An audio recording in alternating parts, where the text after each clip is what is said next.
React to the Red Sox, who won 3 in a row, and how sweep it is. I have tons of Patriot stuff, whether it's A.J. Brown, Kyle Williams, Bill Belichick. There's a lot to get into there. We're going to have Sammy P. Sam Pejanovich will be live here in studio tonight. He's bringing snacks, which is always my favorite. I like when guests come in and they like to present us with their gracious culinary art. So we'll have Sammy P coming in just a little bit as well. And you guys at 617-779-0985. Skaz, we have 1 million people here tonight. Skaz is here. Street Team Joe's here. I see Derek, our new intern, here, and I see someone that was in Spain that is now home. And I believe it's our old intern Luke back there. We have a lot of people here tonight. Usually nobody is ever here, but you guys are with us again at 617-779-0985. Call in with anything you guys want tonight. But the Red Sox sweep. It's my 3rd day in a row here now talking about the Red Sox and how they're close to the playoffs. I was driving in, listening to the great baseball hour, Tony Maserati. I heard Jared Carabas there, and there was something said that Maz said that I'm kind of building off as a leadoff take tonight. I understand in the city of Boston, and to get it out of the way, Maz says that he prefers to battle for championships every year and the World Series instead of just anything else or making the playoffs, which in this town, championships are what matter. I get it. I fully get it. And he's right. He's absolutely right. And just to compare, the Celtics not being in the playoffs right now is a disappointment. The Celtics, who had enough talent to beat a couple of teams or win in the first round, it's a wasted season. It's a wasted season of Jaylen Brown and Jason Tatum together in their prime. When it comes to the Red Sox, though, is it truly wasted? And this is what I mean. I think the Red Sox can be a playoff team. It's been so bad. Isaiah Connor-Falefa said yesterday that, man, we've been so bad, but we still have a chance. That's the feeling in the locker room for the Boston Red Sox right now. The feeling is they've been so bad, yet somehow they're still in it. And I think now they want to grab it. They want to get there. Internally, they want to get there. I don't know if there's any moves. I hope that they do. They buy before the deadline. I hope they do. But just building off of that, the Patriots went to the Super Bowl this year and lost. And the season was not a fail at all. The Boston Bruins this year went to the playoffs and lost, but it wasn't a fail of a season. And, you know, the Red Sox coming off a loss to the New York Yankees in a playoff and not re-signing Alex Bregman, one of their best free agents, and really not replacing him, it's frustrating. It's upsetting. You want your team to be motivated by their losses, right? And think about their progression. And really what they did was they decided to double down on hitting because they really didn't hold on to a guy that really was a big part of their team, and they never replaced him with another bat. So it's frustrating, right? And that's why whenever you talk about the Red Sox, you're mad because their hitting stinks, but their pitching is coming around. Maybe their hitting's coming around. With the Boston Red Sox, I know that every year they go for the World Series. That's what it's all about. And in this town, in any sport, that's what it's about. But can it also, for me, I don't have a real expectation that the Red Sox are going to win the World Series this year. At the beginning of the year, I didn't have an expectation that they'd win the World Series this year. Now, there were people who did. Oh, I mean, how many people thought about the Red Sox and what they did at the World Baseball Classic would transition to them having a great season? Absolutely. So if you want to crap on my take, feel free. 617-779-0985. For the Red Sox to make the playoffs this year and make a run, that's a success. And I understand that anything but a World Series is the goal or is a disappointment, but I don't have those expectations. Do you? Do you really think this team was built to win a World Series? You can be upset about that. Absolutely. You can absolutely be upset about that. But I'm rooting for playoffs. I'm rooting for it. Now, in my own little selfish way, I want baseball games while I'm on the air. I want baseball games to watch during the summer. I want to be entertained by the sport. I want them to get into the tournament and see what can happen. But I don't have expectations right now that they're a World Series champion. But for this year, things have changed for me. And what I mean by that is normally it's always go for the World Series. Always. Not this year. Nope. This is a growing group that truly hasn't picked a direction yet. And what I mean by a direction, they can pitch. Their pitching is legit. Their bullpen is one of the best in baseball. Garrett Crochet's coming back. Roman Anthony's coming back. And I keep bringing up Romy Gonzalez as well. That's going to improve the team. They're rising from the suck of the bottom of the American League. I'm excited for that. I'm excited for that. I want the playoffs. Hey, I want a World Series too. But that's not my expectation right now. And I understand that you out there might be upset that they didn't do this at the beginning of the year, that they weren't aggressive or serious enough to win a World Series. That you can get on about all you want. But I want them to make the playoffs. I don't know what's going to happen in the playoffs. But for me, I want the Boston Red Sox in there, and I'm rooting for it. And I'm doubling down that it's going to happen, and they're going to turn things around. But this whole, it's either a World Series or nothing, I don't live that life when it comes to the Red Sox anymore. And maybe that makes me different. You know, this year, again, I felt that with the Celtics. Hell, they told at the beginning of the year it wasn't going to be a championship team for the NBA. But I thought it still could be when they made the playoffs. I never thought the Bruins were going to make a run in the playoffs. They didn't, but it was a successful season for them. I didn't think the Patriots would make the Super Bowl, and they got smoked and embarrassed. But it's a successful season. I just feel like sometimes when you're dealing with the Boston Red Sox and ownership and what's ahead with a lockout and money and tax and all that, it should be about winning a World Series. But at times, right now, what you're seeing, I want them to get into the playoffs and see what can happen. I want that.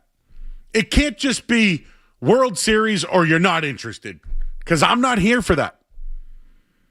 And I don't live that life anymore when it comes to the Red Sox. I want to be entertained during the summer. I want to watch playoff baseball. I want them to advance. I want guys to progress. I want their young prospects to grow. I want all that. But a World Series or nothing, I just feel like that's pretty unrealistic. And almost, maybe not, maybe you look at things a little bit different. It can't be all or nothing.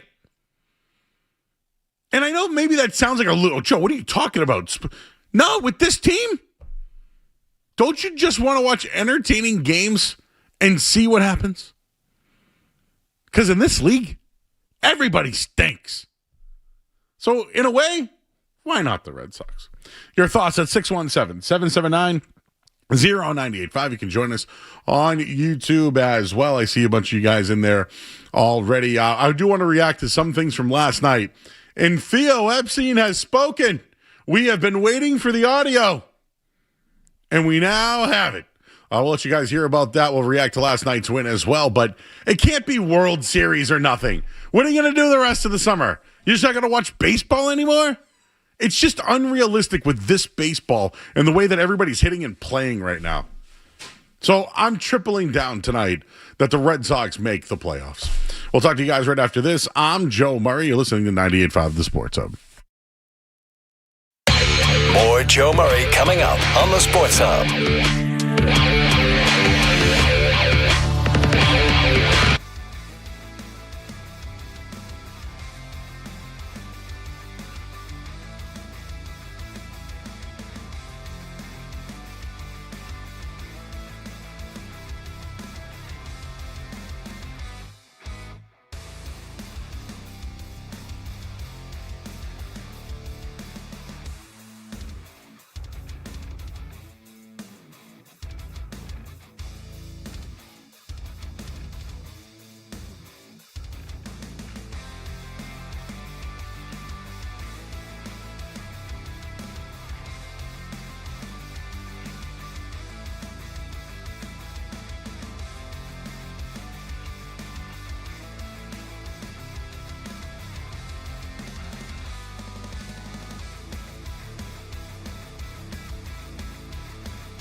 Felt like I was Street Team Joe at the end of the show, trying to be like, it's time!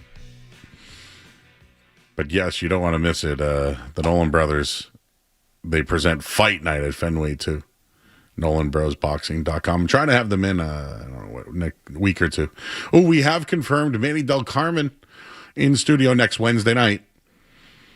World Series champion, Hyde Park's own, in studio. So we don't have to worry about, as he put it, the Dominican Wi-Fi. I did not say that. But I will be in studio live here next Wednesday night. Later on tonight, we're going to have Sam Pejanovich in studio. I see him everywhere. Like Dan Patrick. Did I see him on Cowher? I don't know why. I feel like I see him everywhere. And he's going to be here tonight. And I'm excited. And Street Team Joe's excited. And Derek, our intern's excited. And Skaz is excited. I'm excited about the Red Sox.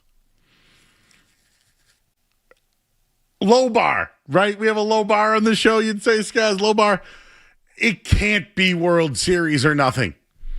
It can't be the way you watch. It can't be. I get it. This is Titletown. They didn't spend the money in the offseason to be to be a World Series contender. That can piss you off. Have at it, Haas. Have at it. But right now, when you're 2 games out of a playoff spot, you have some of the best pitching in baseball. Your hitting has been horrendous. But you're starting to turn the corner a little bit. Night off, returning home where they've been bad. Facing a Twins team that beat them up the last time they saw them. But you got a little bit of a shot here now to get back in the groove. How about Jarren Duran? His last 4 games, 5 for 14. 4 walks. I can't believe I'm saying walks when it comes to Duran. 4 walks, 3 doubles, a dong, and 4 RBIs. He's definitely turned the corner offensively, but some of his defense has been really good. Jarren Duran, I just looked this up, over his last 5 games now, 24 plate appearances. He's batting .368, 2 home runs, 3 doubles, 1 triple. He's got a stolen base. I think his defense was really good against the Royals, but remember when the Royals had interest in Jarren Duran? Is he starting to see the ball better because he's walking, or was he trying to show off some of his skills for a team that had some interest in him? No matter what it is, he's gotten going. I'd still trade him today if somebody wanted him. But they need some spark, right? The other one's Wilson Contreras. He might be the only veteran on the team, like true, real veteran who brings swag, right? He's got an attitude. He's angsty, right? Is that a good word for him? His last 5 games, 9 hits. He's 9 for 20, batting .450 during that stretch. That's 12th in baseball. 2 home runs, 7 RBI. He's slugging at .900. He's got a 1350 OPS. He's a big part of who this year's team is. And listen, there's nothing to really brag about with this team. I mean, it's hard for them to score runs. But they need Contreras. They need Duran to get going. And, hey, who would have thought that Sogard comes up and helps out? Mickey Gasper came up and helped out. It's a little upsetting that, it wasn't Trevor Story and Caleb Durbin and those other guys. But it finally needed to happen, and it's working, and you're seeing the change. This isn't Joe Nesson Joe trying to be positivity. I just am excited to see that this team's turning it around and maybe could make a run. But my expectation isn't World Series, and I'm not going to not watch it because I don't think they're a World Series team. I just don't have that mentality this year. It's fine if you do because I understand what this town's all about. But they showed you in the offseason they weren't serious about it. So I don't have those serious expectations. One other thing I wanted to mention about last night's win.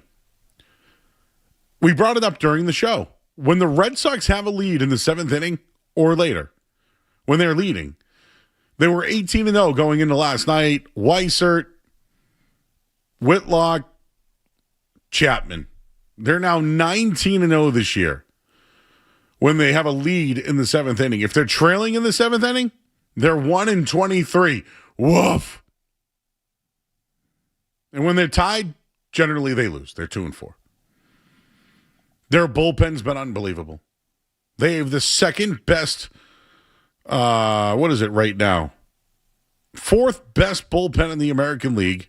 Second best reliever in the league right now. And when it comes to ERA, they have the second best reliever ERA in baseball. Slayton, his last 8 innings, nothing. No runs, no nothing. Chapman, his last 16 innings, .54 ERA. They have the starting pitching.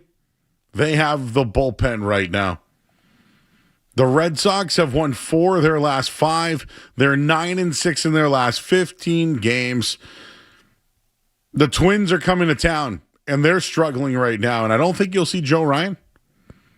They have to play better at Fenway Park. They're 8-14 this year playing at Fenway. That has to change. But their averages in May, 256, Slugging's been better. OBP's been better. OPS has been better. They were 25th and 29th in the league in those categories heading into May.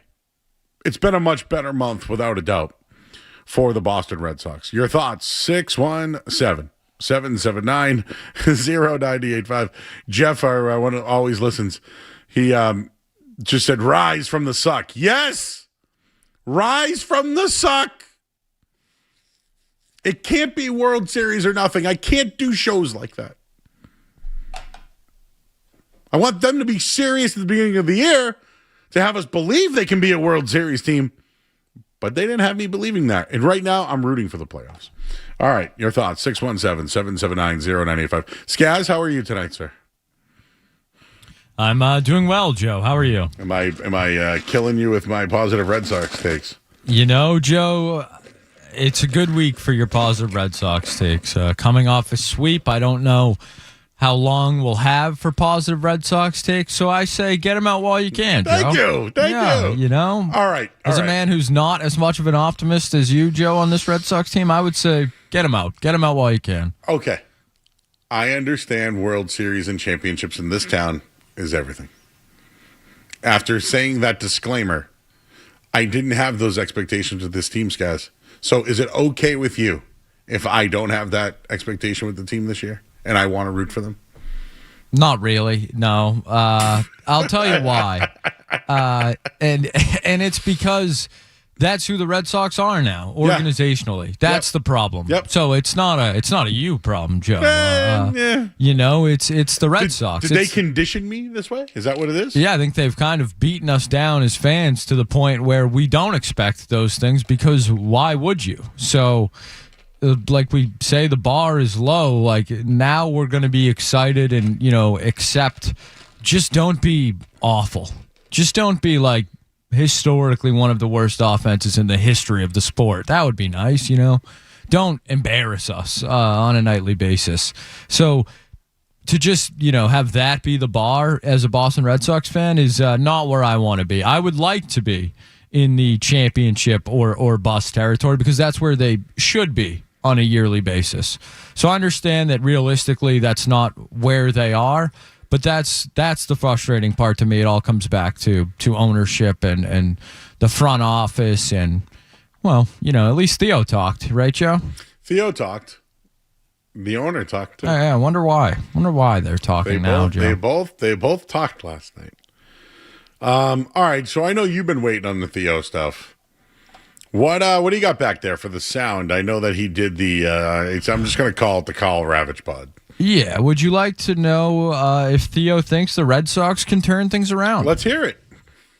Where are you right now with regards to the optimism? Can things turn around for them? I'm not going to get into the specifics of the question about Bregman and Breslow and all that stuff. No, why would you do that on a podcast? No, why would you ask, an actually interesting question? I don't think it's appropriate for this forum, but just the Red Sox, the passion the fan base has. Yeah, I've done a really good job of staying out of the media, the conversation around the team. That's one of the cool things about just being an advisor is I can kind of give my opinion and I don't have to be part of the public conversation. But I'll say I was actually the first couple minutes I was watching the Red Sox clean up what looked like a good 3-1 win. But I'll say the pitching and defense have been fantastic, and excellent. Obviously everyone, and that's not an easy feat, right? To have that foundation now, having to figure out the offense and fix it midstream is important. But there's something to build around with the pitching and defense, and I know Brez and the guys are hard at work on fixing the offense. Brez likes that he doesn't have to talk.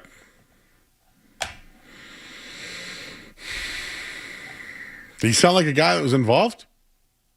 Maybe. Sounds like a guy doing PR to me, Joe. Some corporate spin there from Theo. Brez and the guys. Anything else that Theo said that's worth it? Not really, but I'll play it for you. Sure.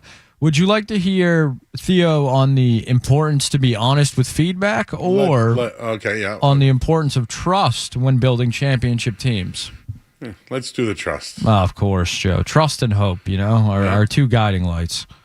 You mentioned the word trust, and I'm curious when it comes to building championship teams for the people that are on this and the parents out there. What are the commonalities in traits and qualities, and where does trust rank on that when you're considering how you want to build a championship team, clubhouse?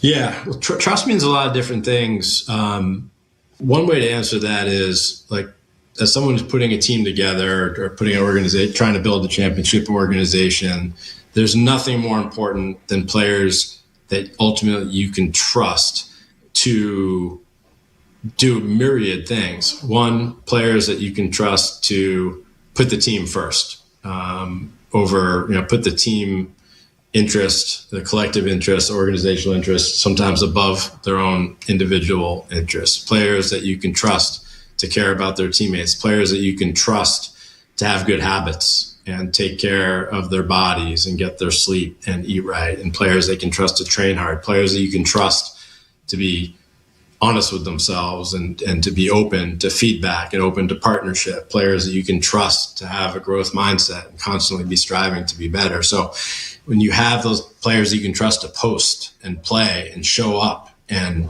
when things get difficult, not find a way out, but take responsibility and dig in deeper and find a way to be there for their teammates and for the team. So that kind of trust is hugely important. I don't know if the Red Sox have any of those guys. I don't know.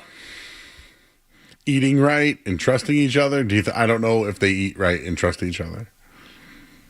Did Manny Ramirez eat right, and was he always a good teammate? No. Oh, just wondering. No. Either was Kurt Schilling. Showed up the thing with Schilling and Manny, they showed up to the ballpark every day, every fifth day, and were at the top of their game. So, yeah, those idiots. Yeah, why is that, though, Joe? Because they were good players. Oh, okay. And you know why? They spent money on them. That would be nice, right? And they were motivated to stop losing to the Yankees. Imagine getting guys that are talented, that don't just try really hard. Yep. And listen, that's the upsetting part about when like you said, low bar. After losing to the Yankees in the offseason, they should have went all out. They should have been motivated. The old ownership group, I should say, Lucchino, etc., they would have done that. This group didn't. So I'm still going to watch the games. I'm still going to root for them to go to the playoffs. But they told me they didn't have World Series aspirations. I don't think so either. But I'm still going to watch. Wayno checking in. Is it me, or does Skaz sound like Theo Epstein? I don't know. Is that good or bad? Just hit play. Just see if we can hear any of you. Okay, let's see. My opinion, and I don't have to be part of the public conversation, but I'll say I was actually the first couple minutes I was watching the Red Sox clean up what looked like a good 3-1 win. But I'll say the pitching and defense have been fantastic, and excellent. Obviously, I don't hear it. I don't hear it. A little condescending. Kyle Ravitch, settle down there. Yeah, he got excited. Very excited. Well, just remember, Kyle Ravitch was here when they sucked, and then they got Theo, and then Carl Ravitch was also the guy that had Alex Cora to Miami, I believe. He was the guy that was on that rumor. Yep. So that one didn't hit. No, it didn't. But he had it. Yeah, I wonder if there was maybe something. Oh, was that a negotiating ploy? I'm just wondering where his ties to the Red Sox are. That's all. Got and it. why now, Joe? That's the biggest question for me. Joe, you're a Nesson employee. Why are Theo Epstein and John Henry speaking now? Well, John, I don't know. I don't have the answer, but John Henry did speak. And Did he actually? Yeah, he won an award. We have audio? I don't. That's why I'm just curious. I'd like to hear him. I don't. Yeah, I couldn't find any either. I could read the quotes if you want me to. Yeah, I just, was hoping I could hear from John Henry. He was named the 2026 SBA Lifetime Achievement Honoree, the sports business journalist. Having been a part of seeing players and club executives in other sports working together seamlessly, I am hopeful that 2026 can mark the beginning of a new partnership in Major League Baseball. The game is in tremendous shape at this point. I've been privileged to work with Commissioner Rob Manfred and the group of club executives on MLB's Economic Reform Committee because both players and clubs have been unhappy with baseball's economic system for the last 2 CBAs. We need to work together to find common ground to move the game forward. I've told you this, Skaz. I've been in that building. I think there are people worried about a lockout. And if John Henry, at an award acceptance speech, talks about how the economic system for the last 2 CBAs need to be fixed and that both sides are unhappy, how do you really see the game moving forward? That's why he's talking, Skaz. You asked me a question, I don't have the answer, but after reading that, I think he used that as a platform to show that he wants to fix things and not lock out. So do you think he wants to get ahead of it? I do. I don't want there to be a lockout. The momentum in the game right now and everything that's happening, I don't want there to be a lockout, but he knows it's coming. Do I think John Henry would like to continue making money? Yes, Joe, I do. I think he would like that. I'm reading here 20 minutes from John Henry. Introduced by David Ortiz, called him his main man. That's right. It's his main man. Helped him out when he was sick. Remember, he got in that little incident in the Dominican we don't talk about? No, we don't. He does mention Lucchino in this and George Steinbrenner. But the thing that kind of stands out to me is you can win, but the next season you leave all that behind and thankfully begin another quest like Fenway Park that never gets old. Thanks, Sean, but can you show us that you actually mean it, please? Speak to your fans would be nice. Is that too much to ask, Joe, for him to speak to Red Sox fans or to anyone in this general vicinity? I would love to have John Henry on Boston's Enter the Chat. Oh, that would be. Talk about a big guest. He controls everything. I could send him the questions in advance if he'd like, Skaz. Please. He can approve what we want and what we don't. I think we'd be fair. There'll be no deception. Zero deception. Like how Bill felt about Jordan in their interview. I don't think Lyndon would let that happen. I would just talk to the fans, man.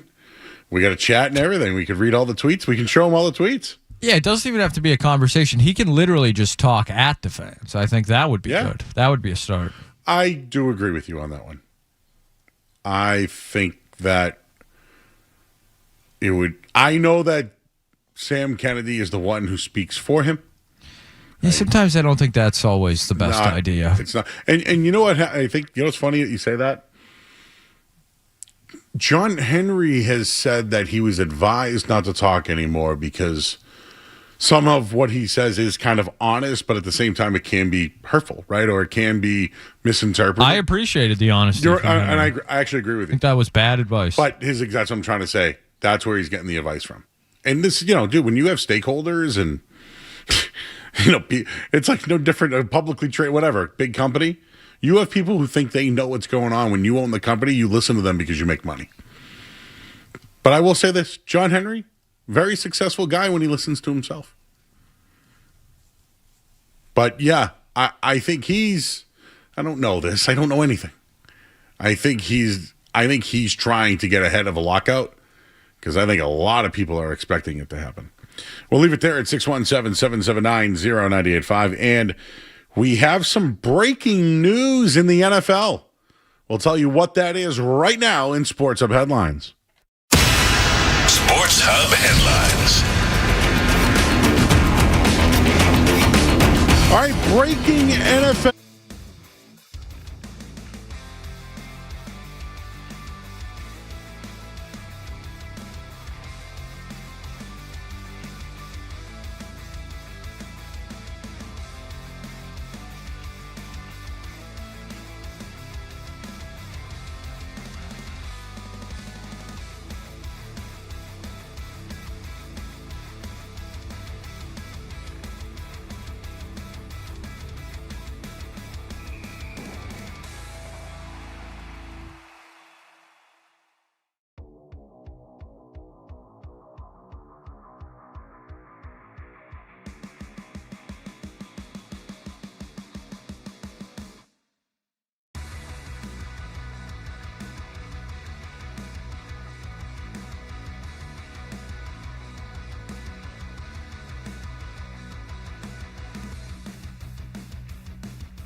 I don't know if I can smell it outside the studio yet or not, but I got a good sniffer, though.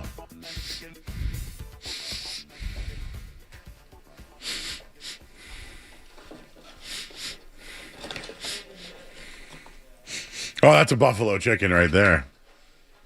As everybody on our YouTube stream has seen. I smelled it. Street Team Joe is like the chauffeur of the... He's like our... I don't want to call him the butler, but like he's our chauffeur, right? He's our courier. He's like our Paul Heyman almost. Oh, okay. Ladies and gentlemen, my name is Street Team Joe.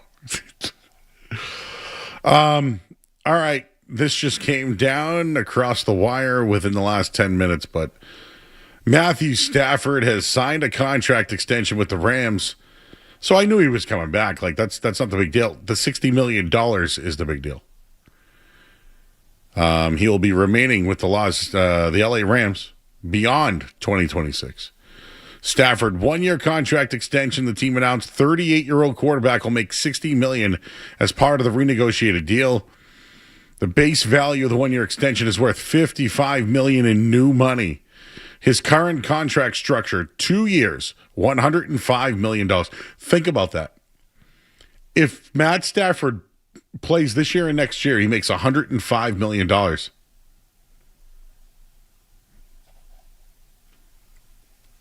So let me just spitball something quickly. The Rams have been back-to-back years in the NFC Championship game, right? And back-to-back years. This offseason, they give up a first-round pick to get Trent McDuffie, a stud. Let's call him what he is. Trent McDuffie is a stud defensive back. And making that move was huge for them. Absolutely huge. They also got Jalen Watson in that deal. Remember the other corner from Chicago? I'm not sure, the Chiefs. But when you look at it, right? Jared Verse, first-round pick. They don't have a lot of them. Braden Fisk's a nice little player.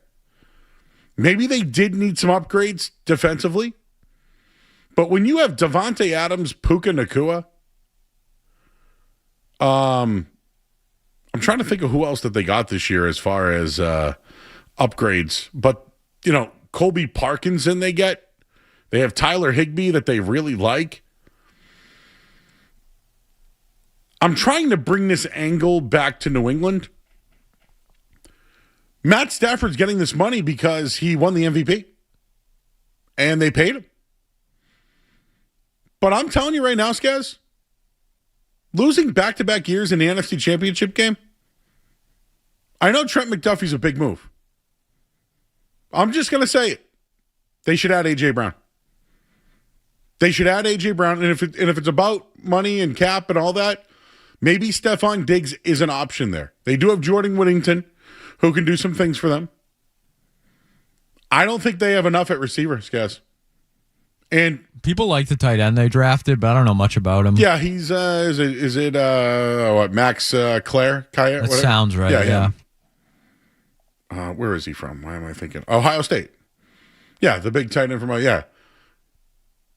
I'm sure he'll catch passes, right? Because Higbee's done a really good job there, and then they got who's the other dude? The kid from Seattle there, who played at Stanford, Parkinson. So that's a nice little. That's 3 good tight ends, all good pass catchers. You want to go out in style. If you're going to pay a quarterback $60 million, I think they need another receiver. I don't think they have enough. Can I give you a couple thoughts I have after hearing you talk about this? Number one is Patrick Mahomes. Patrick Mahomes is making, I think his cap hit's $34 million this year. But didn't he restructure twice now? So that all that money. But originally his deal was $45 million a year. Yeah. And now these guys are getting up to $60. If I'm Mahomes, I don't know. There's a couple ways you can look at it. Is he going to want more money now? Is he going to be mad at the Chiefs for not being in on A.J. Brown or guys like that? Oh, that's a good one. And then Drake May is my immediate second thought. Obviously, is what could his he's going to be contract a very, very rich man when he wants to be. So I just went by team competition. I didn't. The Drake May contract thing didn't pop in my head. Whew, that's going to be a lot of money. They're gonna have to eat those dude. So there are now two quarterbacks who make $60 million in the NFL. One of them is Matt Stafford. The other one, Dak Prescott. I was going to say. But that's Jerry. And Dak, before he got hurt, the guy's a numbers machine. But how does that... Like, Matt Stafford's knocked on the door and won a Super Bowl, by the way. But he's knocked on the door, 4 out of 5 years? I think he needs another weapon, dude. And by the way, they had to put Puka Nacua in like a rehab to save him from himself. He had to go, it seemed, a little longer than Vrabel did. Seems like he's been there for a while. That made me belly laugh. Let's pick this up later. Maybe can you guys look up, Derek? Can you look up extensions for quarterbacks within the last 5 years in their rookie deal? I'd like to know. And even add Mahomes. Well, Mahomes got a big deal. What was Mahomes' deal after he won the Super Bowl? Look up those two, because if Drake May is going to get a contract extension in a year or two, Drake May might be making $50 million a year. What's Josh Allen making right now? Who's 30 years old today, by the way.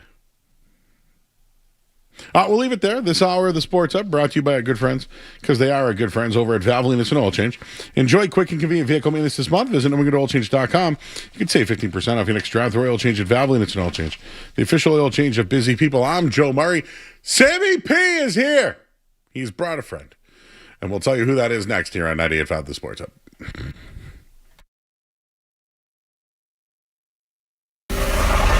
You're listening to Joe Murray on 98.5. You're listening.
We got you all night here on the Sports Hub till 11 o'clock. We're on YouTube. Just go to youtube.com, search 98.5 The Sports Hub, and boom! You'll see me in my green shirt. And our guests in the studio right now, one, his name is Sam Pejanovich. We know him as Sammy P. The Pejanovich clan is here tonight. And food. Well, listen, before we get to that, because I gotta give you the warm welcome here. Oh, boy. Sammy P, who I see everywhere now. What are you not doing these days? Drugs. Well, that's good. I mean, that's good to know that you're not doing drugs. I was out in Vegas. I ran into people who asked me about Sammy P while I was out there because I said I was from Boston, and they said, "Do you know Sammy?" And I said, "Sammy P?" And that's how it works. So I was Mandalay, Luxor, all the way back down to I didn't make it over to Circa, though. But there's a great dispensary across the street. Not sure if you've ever been there, New Woo. I know you don't do drugs. But anyways, it's outstanding, and it's a consumption lounge, and I know you got a lot of friends over at Circa. I spent some time there, man. I used to hang out at the D, which was the place that Derek turned into the sports book before Circa was built. Because he had to come in and get a license. Derek Stevens, the CEO. So he comes in, gets the Fitzgerald's, turns it into the D, and then starts building Circa, which is now the monstrosity on Fremont. How about this? I think there's 3 Vegases now.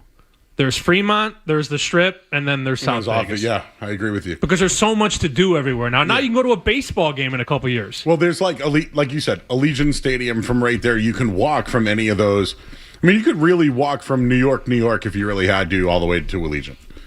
I mean, it's a little bit of a walk, but you can at least do it. Then there's the Fremont Street, which, by the way, I went to a great pizza place, and this isn't I don't do comparisons. I'm not a comparison guy. But joining us also, along with Sammy P, is the Pan Pizza Poppy. How we doing, Joe? Who's been here before. It's actually, there was a little bit of applause back there, because as I see, literally, Street Team Joe shoving his face, Skaz as well, Derek, our intern. I don't know where Luke is. There was a Luke. Jake's around here somewhere. If they're hiding, they'll pop once they hear this. I thought you were going to crunch it right into the mic. Yeah.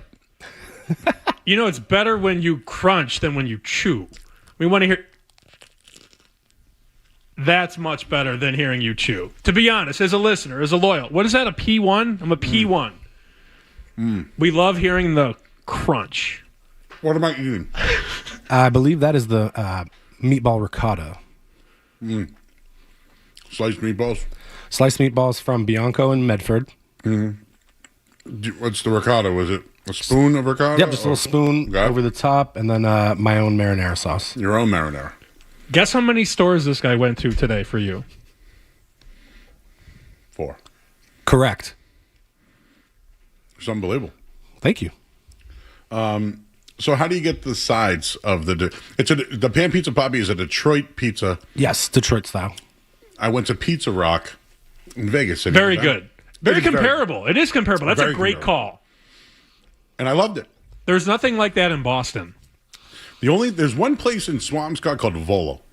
Tony, they entered a contest, a Detroit style making contest in Vegas. That's how they were retired. Their kid was the one that was in it. He finished like second or third, and then now they have opened back up. Detroit style's hard, right? For me, I think it's the edges. Sometimes it is the sauce. Sometimes it is the bottom. The edges are fantastic. That's that Frico, Joe. Yeah. I was surprised too, because I'm curious. You've been to my house. We've smoked meats together and dranks together. I'm curious because I don't know how to do that. And I don't want you to give away all your secrets, but it's high temp. It's even higher than I thought for a pizza. It's 500. For a pizza that thick. I didn't think it would be that high. Yeah. That's how you get that black crust. Yep, sauce and cheese all the way around the edges. Okay. I got to ask Sammy about a football thing real quick. But I want you to tell me how to make the right way to make a Detroit style. Because I've tried. And I burn the edges because I put too much butter on it. Okay. So while we're talking, I'm going to go back to you before we go to break, and I need you to give me the Pan Pizza Poppy 4-point plan. I'm on it. All right. Matthew Stafford just got an extension for 2 years and $105 million. 52 and a half a year. I'm trying to bring this back to New England. He's going to make $52.5 million a year for the next 2 years. I've done the math. So I'm thinking ahead a little bit. What does that mean for Drake May? What does it mean for Caleb Williams? Caleb will get more money because he's the first overall pick. I think there's a contractual tilt there. By margin, he could be paid a little bit more. I would lock them both up if I could. Where do they start? 50? 55? A year? No. Can't be 50. And I know Derek was looking up some numbers on other extensions, but I mean, Patrick Mahomes making 40-something million a year. And he's restructured a couple of times. When you said 2 years, 105, my eyebrows went up. That's a lot of money for 1 year. And that's a guy that has not been relatively healthy. How old is he? 38? Yeah, he's 38. Two-sided coin on that one. I don't know if they have enough to go all the way. They've knocked on the door 2 years in a row, right? Seattle, the Eagles, they won 1 year. Is Puka Nacua and Devontae Adams in their running game? I know they spent a first-round pick on Trent McDuffie, who I like. They also got Watson from the Chiefs as well, 2 good corners. So, they got Verse and other guys. They drafted the tight end from Ohio State, who should make a little bit of an impact. This is why I'm kind of keeping it more New England related. A.J. Brown and this June 1st thing, it sounds like a done deal. Why aren't the Rams involved? Is it because of draft capital? Because they don't care about picks. They haven't cared about making a first-round pick in forever. McVay's allergic to him. He just trades them, to your point. They don't really have to do that, though. I mean, they were right there last year. They were right there to go to the Super Bowl. That's a defensive team now. It's no longer an offensive team. A lot of quarterbacks over time, they're the star early, and then the defense kind of carries the team, but then you get into the playoffs. And this guy knows how to win. So that's the formula. You realize how quick they lost Aaron Donald, a couple years ago, and everybody thought the defense was going to go in the garbage. They were top 5 last year. So it's a defensive team now. And then Stafford just has to keep you alive. That's what it is. That's the formula. And I know Drake May didn't win the MVP. I don't know where you stood on that one. I thought he had an MVP season. In a way, some of my criticisms for Stafford were that 12 of his touchdowns or 18 of his touchdowns were 1-yarders. But that's probably a good thing too, right? Because the Patriots couldn't put the ball in the end zone at times in the red zone. So maybe that's a win for Stafford on that one. Does him winning the MVP, is that why we're seeing this bigger number? If he didn't win it, do you think he still gets $100 million over 2 years? Coach McVay clearly knows that his team is good enough to win. And if you're good enough to win, you might as well go with the guy that's won. Why do you want to start a rookie? You want to start Ty Simpson, who started how many games in college? 15? Yes, they gave up a first round. They traded up a first-round pick for him. That's the future, but this also brings him along because you got Stafford there to sort of teach the kid the ropes. Favre and Rodgers, if you will. Here we go. I have cap hits for this year. Drake May, $9.9 million. Caleb Williams, $10.7 million. That's their cap hit for the coming season. He's not worth 3 times that. Neither of those guys. Not worth it. They might get it, but... I mean, Dak Prescott gets 60. I think if you give them a 5-year deal for, I don't even know the number, Joe. You could probably eat the rest of their contracts, right? So 2 years remaining with the 5th-year option. Buy those out. See, $200 million, 5 years is $40 million a year. Yeah, I guess you're not far off. That's where we're at. Holy crap! And you said Caleb will get more. And you don't even know if they're elite yet. Well, you don't. You really don't. Do you? Is either guy elite? Light him up. What's the phone number? 617-779-0985. Is Drake May and Caleb Williams elite enough to get a $200 million contract after the Matthew Stafford signing today? This guy knows radio. You're welcome for producing the show. This is where it's at, bro. Give the Twitter. This is at Joey Murray. If you Give like the to do YouTube. that. At YouTube, I just go to 98.5. Go to YouTube.com, search 98.5 The Sports Hub, and boom. Let's let the callers and people chat in on that one. Someone in our chat wanted to know what a Detroit-style pizza is. We have the Pan Pizza Poppy here. Scal. How we doing? How'd you get the Scal? Where did that come from? Well, my real name's Billy. I worked at the greatest bar, the owner, Billy Fairweather. Yes. First time I met him, said, "Hey, thanks for having me, come along the team." He goes, "What's your name, kid?" And I go, "My name is Billy." He goes, "That's my name. We'll find you another one." So a week later, I'm in the back hall with him, walking by. It's just me and him. And I'm walking by him, and he goes, "Ah." And he paused, didn't know my name. He just goes, "Scalabrini." And I just turned, I'm like, "Me?" And he's like, "Yeah, kid, go get me some buffalo tenders." Now everybody calls you that. That's right. We have a lot of people who listen to the show. That's not a flex. But I've had people tell me that they know of you because of the greatest bar. Been there a while. And lots of friends of the show. We love to hear that. So someone in our chat, Detroit-style pizza is a thick, rectangular pizza with a chewy, airy crust, crispy cheese edges, and sauce on top, traditionally baked pans, including a high hydration dough, Wisconsin brick cheese. So I can't find the brick cheese around here.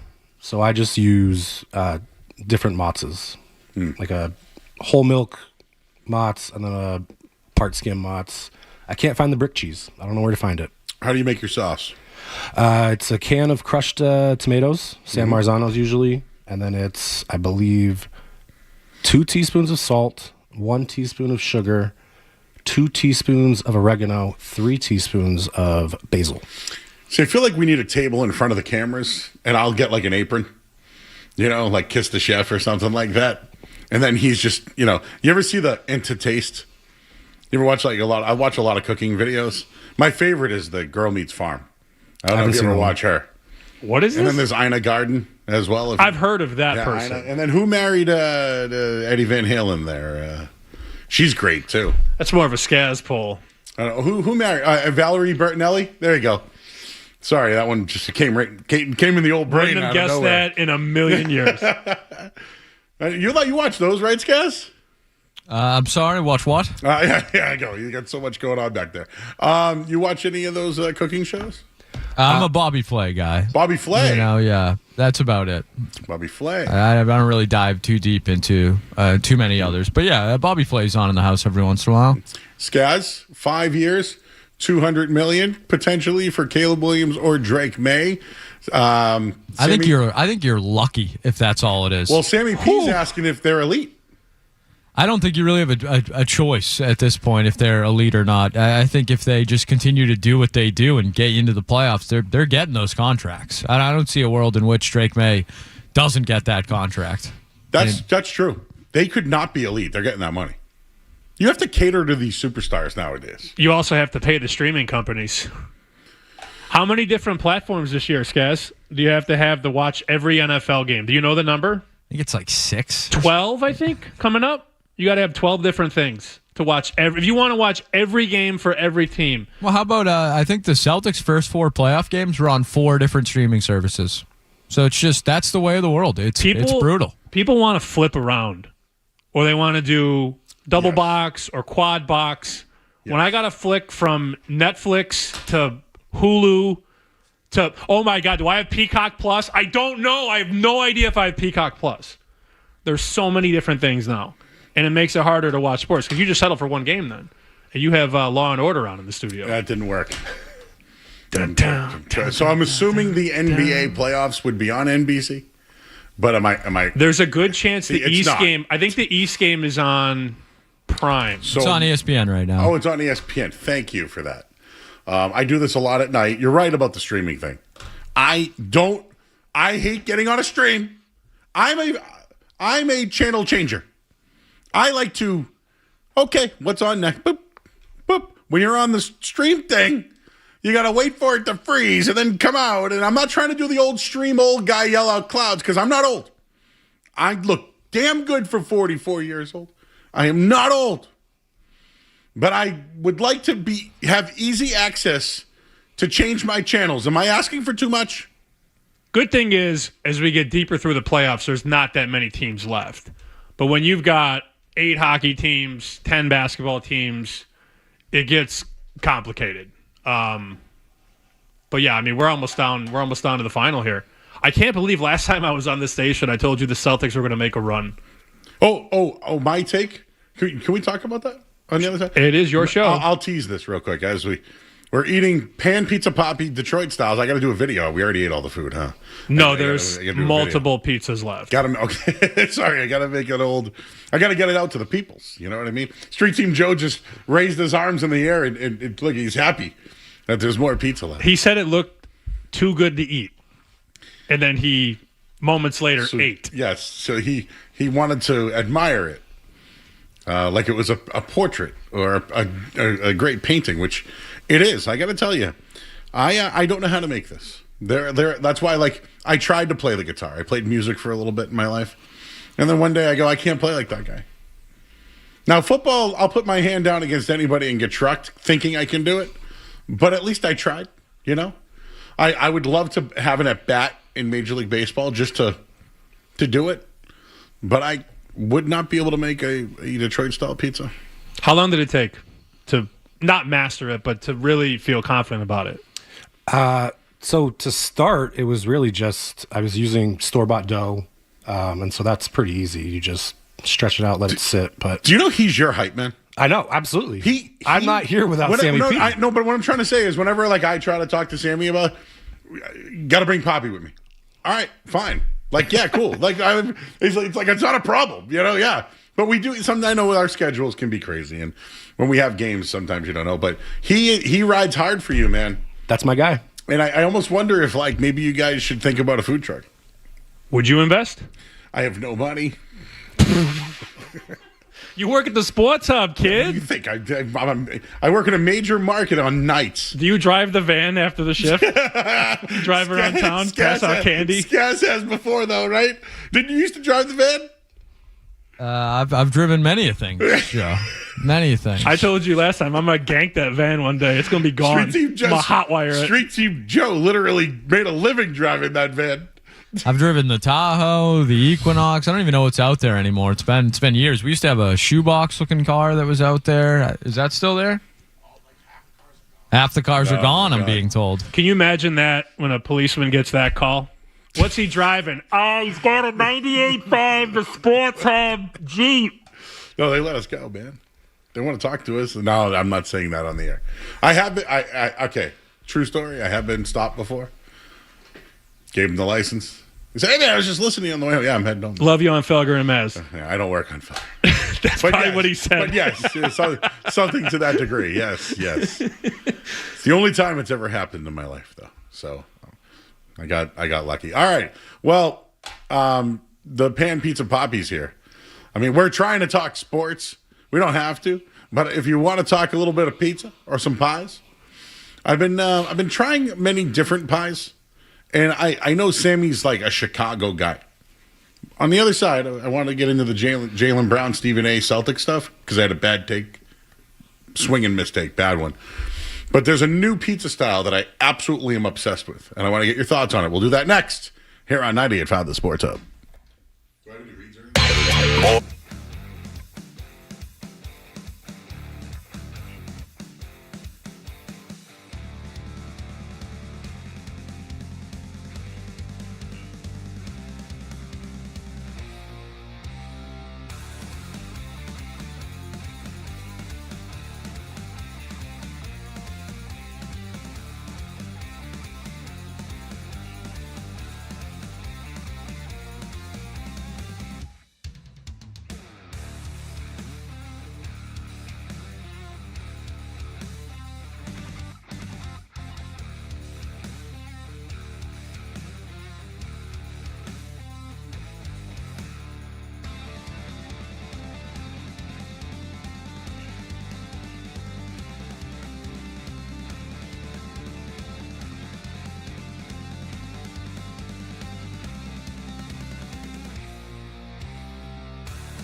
Back here on 98.5 The Sports.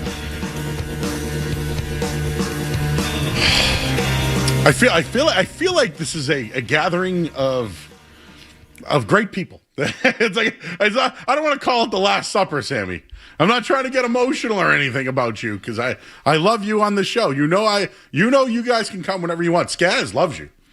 Street Team Joe, who's now in studio, is like, when's Sammy coming in? Okay, like, hey, where's the dog? Like, where? Or like, hey, or like you, somebody else, like, hey, where you go over to a house? Where's the dog? Or where's like the guy you always hung out with? Like, Street Team Joe's been asking about you. We've been talking about you for weeks. Weeks. Honestly, since you left, we've been talking about you. I'm not even that popular in my own house. Well, that's not true. That's not what I hear. It's not what I hear. Joe loves a lot of people. He's introduced me to a ton of people. I don't know if I've heard him speak more highly of a human being in this field than you. Wow. It's put me over. I did not grease him either, I swear. No, All he did was bring me pizza. Yeah. I didn't even make the pizza. Poppy made the pizza. Yeah. The real truth is I get along with almost everybody. Unless you cross me and then I hate you and I'll kill you. Not really. But when I found out that Skaz couldn't be here on Friday, because we're trying to organize our schedules. You, which is hard. It's not easy. Poppy, and then Skaz says I can't come Friday. And then I said we're not doing Friday. No way. Because if he's not here, I don't want to be here. No offense. It's okay. That's how I feel. I want the whole squad here. I feel with you. So Street Team Joe. Okay, I would like you to know that I've tried the meatball marinara with the ricotta that you made with a spoon and your own sauce. And I've had the pepperoni's OG. You can't go wrong with the pepperoni. If I wanted to spice it up, maybe I put some hot honey on it, but like that's just me being a little more aggressive. Yeah. Cup pepperoni is tough to beat. Street Team Joe was ready to put the pepperoni in a museum. He was coming back here singing its praises. I was telling him it looks too good to eat initially, but I did dig in like seconds later. You have to. Yeah, you start seeing the slices disappear. Yeah. We had 8. Now we got 3. Once you brought it into the studio and I investigated back out there, I'm like, oh, it's Joe. Once Joe has a slice, I'm like, all right. I'm going to get it all over Maz's keyboard. Yeah. It's like when the priest sits down, everyone else sits down, and I get what you mean by that. I went to Catholic school. Anyways, so... Can I be honest? Please.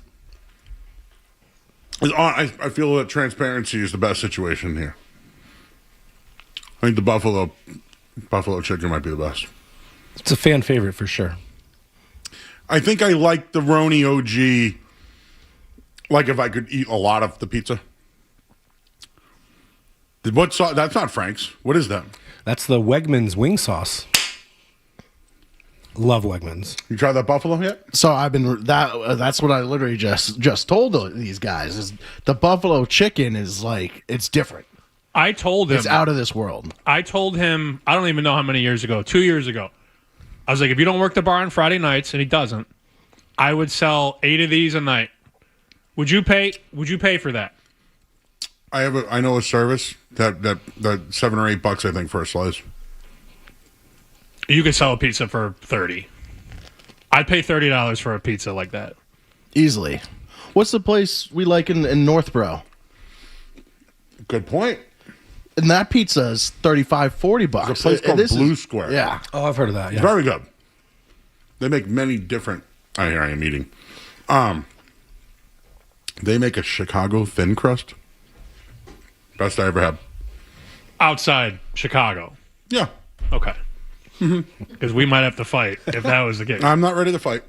But it's kind of like the thinnest... You know those pita... It looks like a pita bread, but it's just a big chip. It's like they put sauce and cheese on that and just delivered it to you. It's the softest I ever had. It's outstanding. So is Chicago thin crust like coming along? Has it always been there? Because I've always heard of the deep dish. The thin crust is slamming. Was yours spongy or crunchy? Crunchy. Well done then. Some people don't get it well done, and then it's softer. I say spongier, but you had the cracker cut, like the crunch. It was incredible. I bought a Detroit style and a Chicago, and I took a bite of the Chicago. I went from Northborough back to Peabody.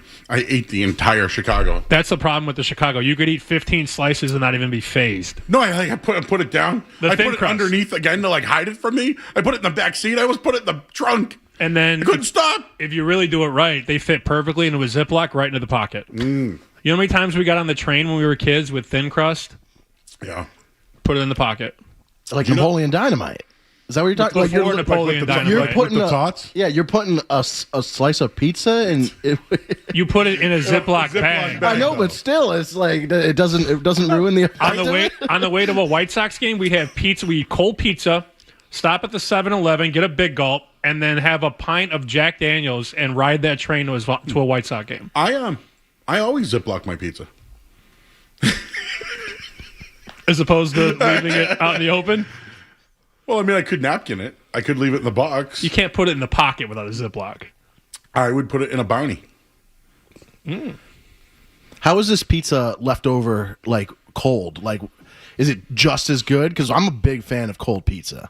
I mean, no complaints on the leftovers. It also air fryer for reheating pizza. Oh, yeah. Incredible. I love the air fryer. It's changed my life. I'd pay $40 for this. 40. So if you were, I mean, hypothetically, if you were on DoorDash, I would pay the fees for it to be delivered to me. I would do $24.99 pepperoni. Okay. If you want the buffalo, $27.99. 40 is Caleb Williams, Drake May territory, man.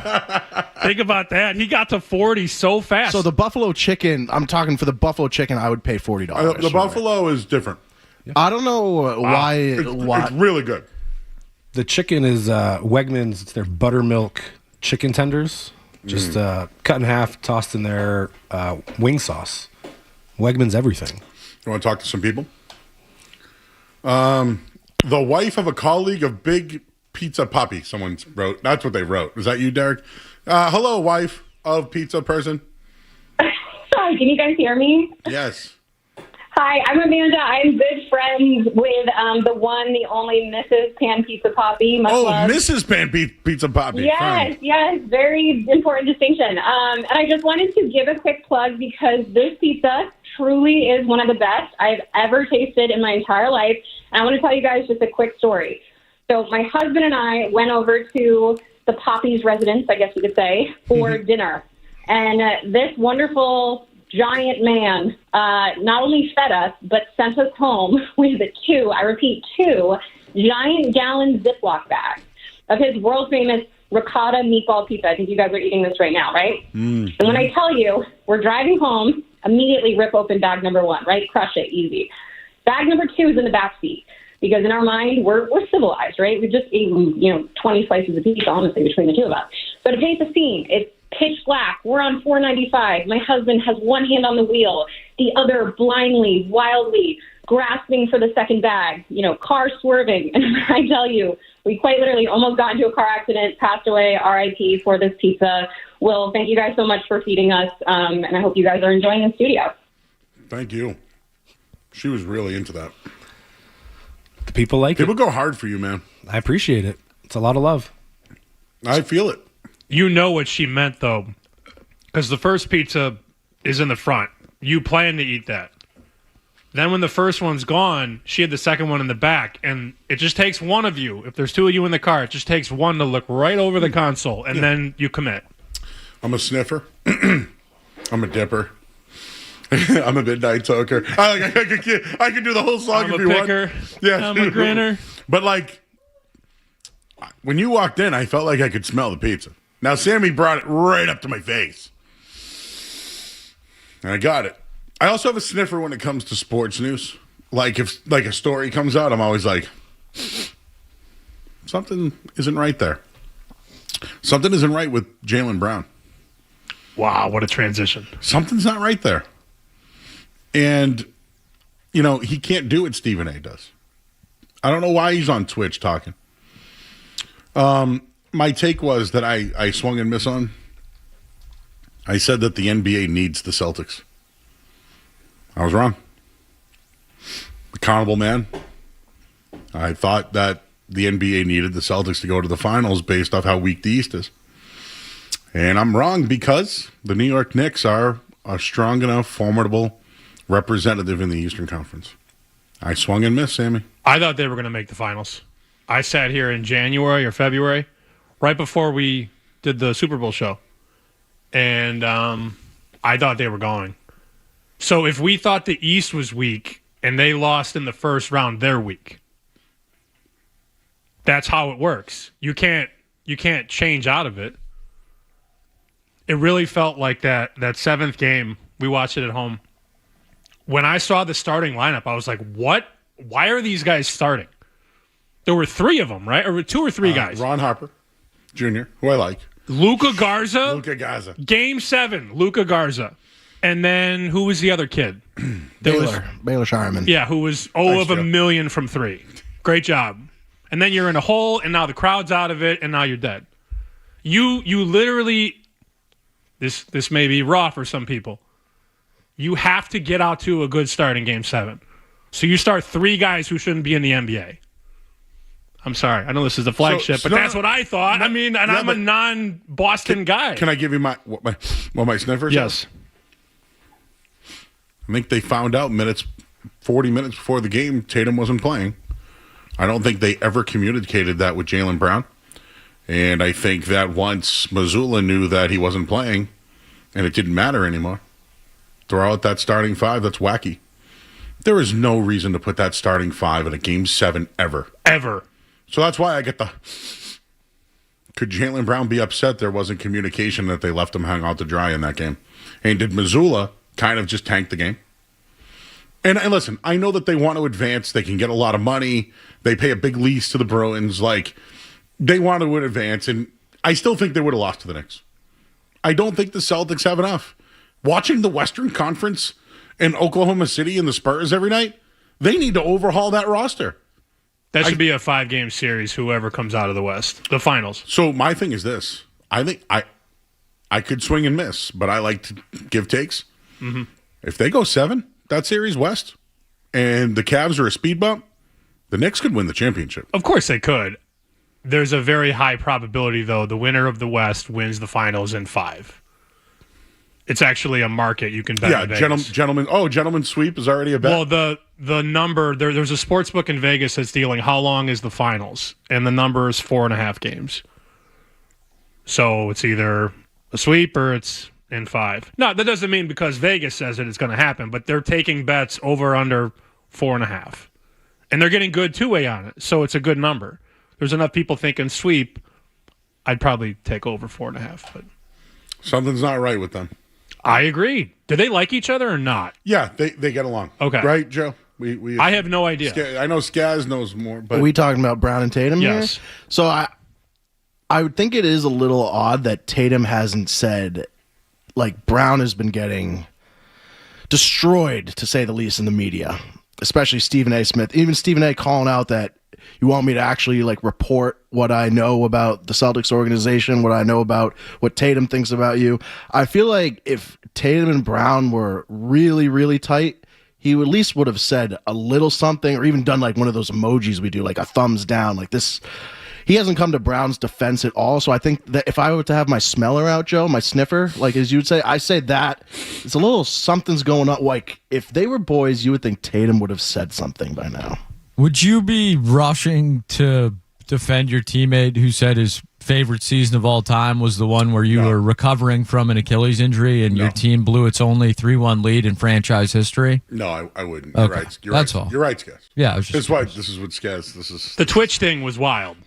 Yeah, it's Wild. just not a good look, and I think Jason Tatum is and has always been pretty, media savvy in that he doesn't really put himself out there unless it's a commercial or something where he's profiting. And I think if he does pretty much anything in this scenario, Stephen A. reacts to it, react to it, whether it's defending Jaylen Brown or not, it causes a bigger reaction. Like Stephen A., like even if Jason Tatum came out and was like, don't go at my guy, blah, blah, blah. Then Stephen A. says, well, where was this a week ago? Where was this last year? And so I just think Tatum being Tatum, I don't expect him to say anything. Yeah. And I think if I was him, I'd be pretty upset at how Jaylen Brown has handled the end of the Celtics season. So I don't think it's on Jason Tatum to, make things right or anything like that. Do you know that losing that Game 7 was the first time in history the Celtics ever lost a 3-1 series in the history of the Boston Celtics.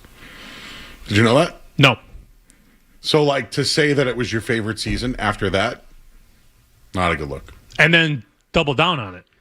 Went back and said it again. And that's why I agree with Stephen A. You have the time to have your agent, we have agents, call you and say, hey, psst, back it up a little bit. Come out tomorrow and say this. Nope. He just doubled down. I felt bad for our guy, though, because Greatest Bar's been... I mean, think about it. Back to back. No, think about it, right? It's what's happening with us. Like our radio station, we're not getting the money for Bruins games and Celtics games, and it's gonna take a hit. And I'm back sure to the back guys you nights work for. at home. Did you work both nights? Bruins, yes. Celtics, I was at Tall Ship. Tall Ships. Everybody was there too. Oof. Big Imagine a crowds. little stand out there. Tall Ships. They got pizzas out there. Not this. No, not this, though. The Pan Poppy Sailor. Well, when you get some money, come to the table. When you find a little scratch under your bed. Waiting for the old. Don't you have an old Timberland or something with about 20 large in it? Come on. Not anymore. Not anymore. You know what it is? As a young, when I was Joey Murr from Hyde Park, I was always hustling. You know, always had something. I got to sell a lot more cards. Doing a lot of card shows lately. Mm-hmm. Oh, by the way, those got smoked. Baseball cards. This is like the worst baseball season ever. I know you want to talk some Red Sox. We'll do that. No, if you want to talk, actually, you would be probably the best recipient of this story that I could ever tell because you understand All right, hold it, memorabilia. because I gotta take a break. Okay. Here. The Pan Pizza Poppy is here. Where can people find you? Instagram at Pan Pizza Poppy. It's just as simple as it can be. That's it. And if someone's like, I want you to make me 3 pizzas, you can just make it and you would coordinate it. Yeah, hit the DMs. DMs are open. They are very open. Enter right in there. Sam Payanovich, he's Sammy P on Twitter, right? At SP Shoot. Do I say your name wrong? No. Someone is in our chat thinks I'm not saying your name right. We could do Sam it phonetically if you'd like. Payanovich? Do you remember in Seinfeld when Kramer was always yada, yada, yada, yada, yada? Yeah. Panayatovich. Payanovich. Yeah, I think you silenced the T's sometimes. Sam Payanovich. I think you did it again. What's the wife say? I don't know. I think she says it differently too. How do you say it? There's 12 letters. Payanovich. That's why when I got to Vegas, they go, "You're Sammy P." You're Sammy P. So one look at that name. You're the only Sammy P, though. Whatever people would just Sammy P. From now on, you're Sammy P. I believe it or not, I don't walk around the house saying Sammy P. It just happened. Hey, you got a takeout order. Yeah, what's your name? Sammy P. No, I say Sam. My favorite, like my old man dad joke, when they go, like I'll hand the card to TSA and they'll go, "How do you say that?" And I'll go, Samuel. They're not pleased. They're miserable. They don't want to hear that. Oh, jeez. I don't know. All right, well, break here. I got to hit the headline here. I want to talk about the Red Sox. And the sad news today that I'll tell you in headlines right now, I think Sammy had a tip on it. And Street Team Joe's loving the pizza. Skaz is back there critiquing everything. Derek, our intern's like, what the hell is going on here? You're never going to see this many people here at night ever again, bro. We'll hit the headline here. I'm Joe Murray, 98.5 The Sports Hub. Sports Hub headlines. All right, NFL news. Big news. Matthew Stafford gets an extension worth $55 million. It's a 2-year.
Out at 9 o'clock. You guys cool with staying for that? Who's driving of you guys? Debbie's driving. Not me. Is it okay if we? Do you want to play with us? It's a game where we ask questions and then you're either in or out. No, come on. We'll We work. could do thumbs up, thumb down. All right. Yeah. She doesn't want to do it. Joe, listen. They want you here. Put your headset back on. I always like that we got new people in and around. You know? Cool. Yeah, turn your mic on. It's a radio industry. I'm chewing. Sorry, I was eating that buff chicken. Chicklin. Do you What? know what the greatest part of the of this business is? Him. Well, yes. He's the best. We found him on the street. Literally. He's Street Team Joe. I will never forget the story. I told them on the way here when I went to 3W and he went to 3E and they didn't know I was at W. I didn't know where to go. So I was at West. He was at East. And he came all the way out to East to come get me. And I wasn't at East. So he came all the way back to the studio to tell you that I wasn't here. Rather than check 3 West, he came all the way back to you to report that I wasn't here. Can I call you out on something? Do you mind? Yeah, go for it. Okay, so there's across the street from the building, there's a plaza with Five Guys, Chipotle, Panera. Okay. He orders Chipotle and door dashes it to the station. It's across the street. You can even, we have doors that go straight, like the building's so big that you can walk to a certain door and be in front of it. All you have to do is cross the street. But what do you do, Joe? I pay the extra $5.99 to get it hand delivered to the door. But to be fair, in my defense, in the winter it gets really cold outside. I haven't done it since the weather's turned. Actually, that's not true. I did it last week. You did it the other night. But yeah, I actually have no defense. So that's me busting his balls because that's one I don't know. In terms of Sammy P, yeah, I didn't have his number, so I was like, oh, maybe he's just not here. Is it warm in here or do I have the sweat? No, It's a little warm. All The right. AC's. I got the sweats. The AC's broke. I feel like You I ate- did just house 3 Detroit-style slices. I did.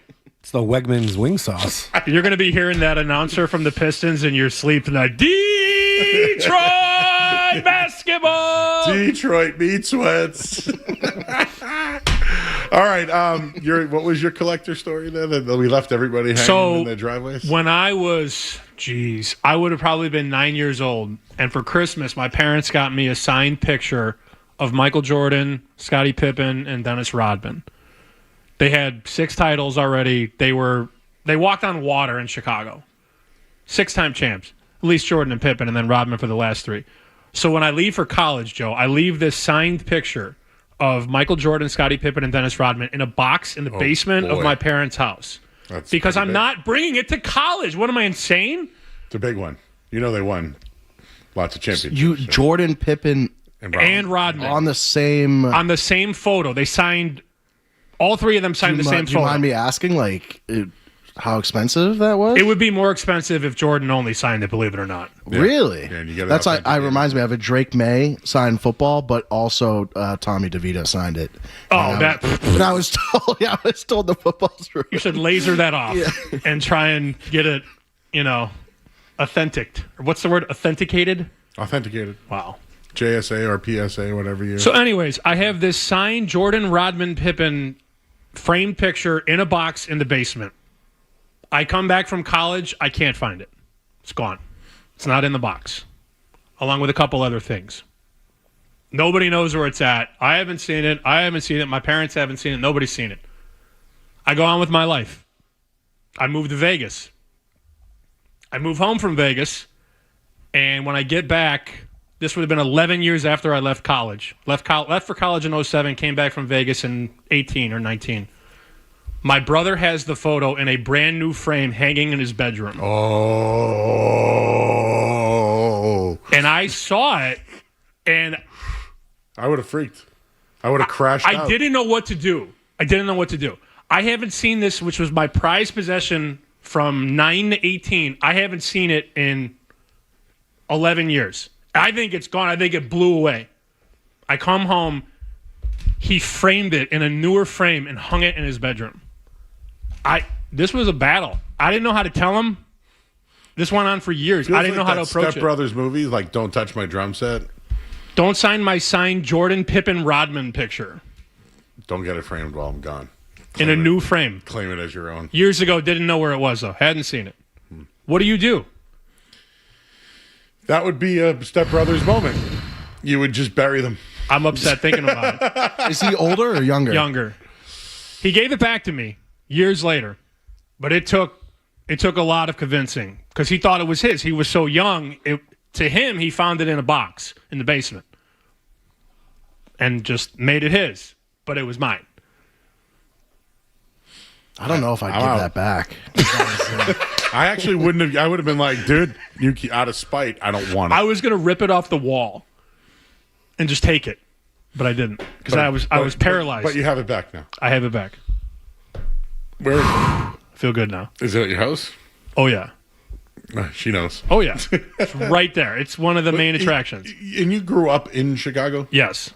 So like Michael Jordan was probably your favorite athlete of all. The equivalent here would be, obviously, if you had a signed picture of Bird, McHale, and Parrish, and you went to college and left it in a box, and your brother took it, framed it, told you he never saw it before, and then it's in his bedroom or office or whatever 12 years later. I'd go Joey Merida. Just saying. It would be bad. We only have a couple of minutes. We got a break, and we're going to play in or out. You got tipped off today about the unfortunate incident that happened today with race car driver Kyle Busch. Kyle Busch passed away at the age of 41. It was so crazy because you know me, I'm trying to always find out information, and usually it's about if a quarterback is going to play or not. But I got a buddy in Charlotte whose wife works for the hospitals down there, and she basically said, "Hey, this is not good, and it's turning for the worse." So I called my bosses at Fox and said, "Hey, you guys might want to pay attention to this Kyle Busch story." And they said, "Oh, we're aware. We're just waiting on an announcement." So, and then 30 minutes later. I shared this story before, but I was on when the Kobe incident happened. Oh, man. And management said, they called me, "Hey, Joe, don't go with it." This was on TMZ. Credible sources. Good shout out to our bosses who said, "Don't do it." And then when it finally happened, it was my original take was like, these guys can't play today. Like that was like because they all looked up to Kobe. Just retired, right? Mm-hmm. It was Kyle Busch is we're both in our mid 40s, right? I'm at least 44 or whatever. He's been one of the best three in the last 10 years. But of our entire lifetime, he's been a very famous. What's he won? A couple Cup winner. And I'm not like the biggest NASCAR guy in the world, but Kyle Busch is a very famous race car driver. No doubt. The only reason why I'm bringing this up was he in his previous race, which did he win? I'm starting. I don't know. I'm not a NASCAR guy, man. I'm not. He talked about having a doctor. Wow. Hey, when the race is over, can you have a doctor ready for me? I'm not speculating any of the health thing. Right, and that's what I did. Like the last 10 days, like what the hell happened? I don't know. And I called one of my guys and I said, "Look, this is a very weird phone call, but I have something that you may want to be prepared for." Because Fox and NASCAR are like this. Yeah, it's very tight. But they were waiting on a statement from either the Associated Press or the family or NASCAR. And I think NASCAR put out an official statement. But that was 45 minutes after I had found out. And it's not my job. That's not my job. I'm not trying to break that story because it's not what I do. And I would never. That's very disrespectful. But, yeah, I was like, oh, my goodness. That happened real fast. It went from he's not going to race, he's not going to participate all weekend, and now he's gone. Absolutely crushing. Sad news story today in the racing world and in the sports world. That's going to be a story. This hour of the Sports Hub has been brought to you by Awaken 180 Weight Loss. Memorial Day weekend's here, the real start of summer. Uncovered grills, boats, splash, time to kick it into gear. Awaken180weightloss.com. We got In or Out coming up next as we eat Detroit-style pizza from the Pan Pizza Bobby. You're listening to Joe Murray on 98.5. You're listening to Joe Murray on 98.5.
Success is guaranteed.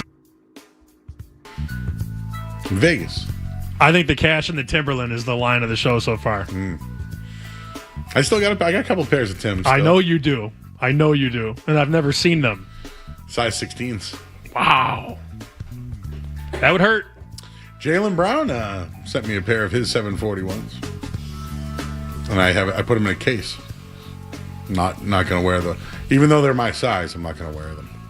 What if he gets traded? Would I be like cool going to the play? Like, hey man, here's my 741s, man. Are you going to try and sell them then maybe to somebody in that market? No.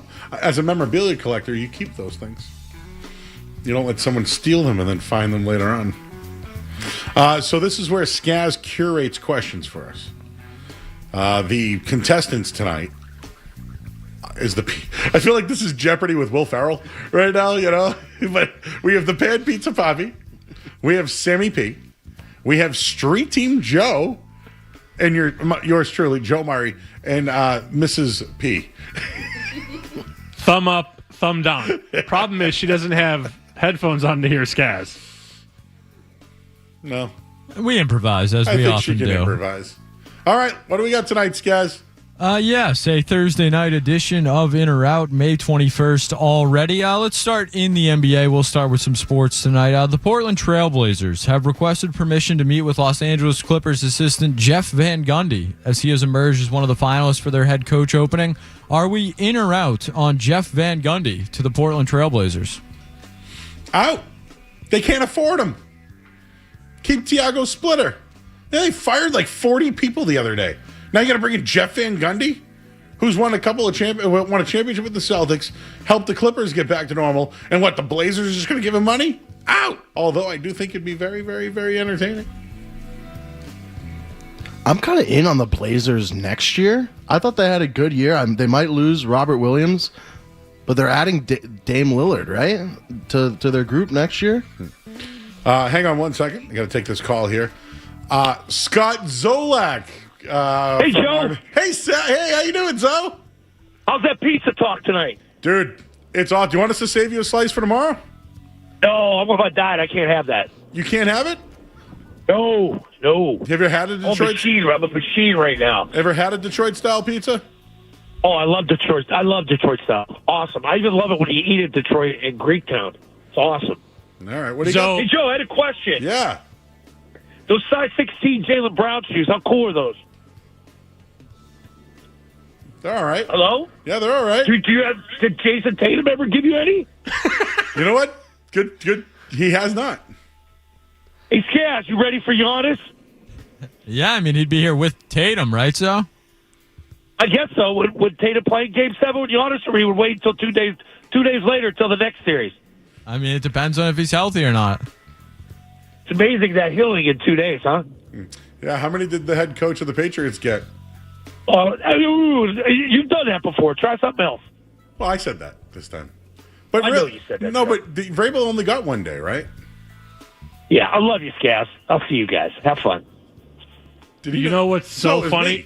You know what's so funny? Right before he called in off the air, you said Zoe is the coolest guy at the station. Didn't I say that? And I thought, wait a minute, did you say that on the air? Because then Skaz said we got Zolak calling in. Ringing. But I should have let you go. I should have let you go with that one, Skaz. No, Joe, I appreciate it. He actually thought me talking was you.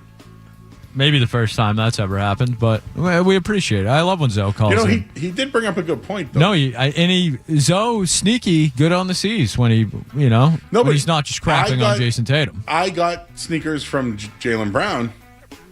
How come I didn't from Jason Tatum? Well, Joe, I would just say that I've never received shoes, and I don't want them. I'm unbiased in this, and that's why I choose Jason Tatum. I own a pair of Jason Tatums, but I did not. I was not given them. I'm going to leave a slice of pizza for Zoe tomorrow. You should. Because he can say he's on a diet, but come on. I remember being back for Christmas, having a convo with my Pee-wee basketball coach. I said, guess how many threes a game the Celtics shoot? And he goes, I don't know, 20? I go, try 50. He almost dropped dead. This is like a fundamental old-school Serbian basketball coach. He guessed 20. He said they shoot 50 a game. Sometimes they shoot more. He was going to implode. He couldn't believe it. Or maybe Jeff Van Gundy. So Jeff Van Gundy, I'm out. In or out? Out. Out. Out. I have a good little Zoe story for you, Joe. Just a small one. Just All right, sure. He's probably listening. So I was doing the Zoe and Beetle show. I've worked it a couple times in my day. So I've introduced myself to him probably 5 to 10 times. I guess I wasn't memorable, but last time I was introduced to him, Tyler Milliken referred to me as Street Team Joe, and Zoe's eyes lit up, and he came in and gave me a big handshake, and was like, "Oh, I love listening to you guys at night." So looks right, like cool. Street Team Joe has a little rep on the night show. You do, Joe. He's a legend. Your legend is growing, bro. But no, Zoe's a big, always been a big supporter of mine. He just seems like he'd be a good time. We bust him balls because it's his job. He doesn't really want to talk about the Mike Vrabel, Deanna Rossini. He knows them both and just wants to, and I respect it. But so he chirped Skaz one night about the Celtics losing, and Skaz chirped him back about Vrabel. So it's fun. It's all fun and games. I can't wait for the roast of Michael Felger and just line everybody up and everybody just tease off on everybody else. Yeah, that's what it would happen. You'd have to. You'd have to get some comedy writers, and then you'd have all the main hosts come in, and it would get explosive. I bet because somebody would go too far, like on the Kevin Hart roast. Who went too far? A couple of the people did, I think. Oh, really? Yeah. You know who I liked was Cat Williams. Cat Williams. I thought he was pretty good. Kevin Hart just said the F word every 8 seconds. He sucks. We get it. You can swear. In or out on Kevin Hart? Out. The Out. movies are horrible. Out. His movies are objectively. Doesn't matter. What He's about rich. the 40-year-old virgin one? I would take Kevin Hart pre-2015, and that might be a little high. Once he kind of met The Rock, that was it, right? Name me his best movie in the last 10 years. Nobody's got it. That's what I thought. I couldn't even name 3 movies. Ride Along? Ride Along sucked. I'm trying here. Ride Along is like the Red Sox offense. Oh. I got it in. I've been waiting for an hour and 17 minutes to get that in. Skaz, what else do we have here, sir? Yeah, sure. We where do we want to go here? We got some sports media members in the studio. I got one for you. Are we in or out on Marty Smith?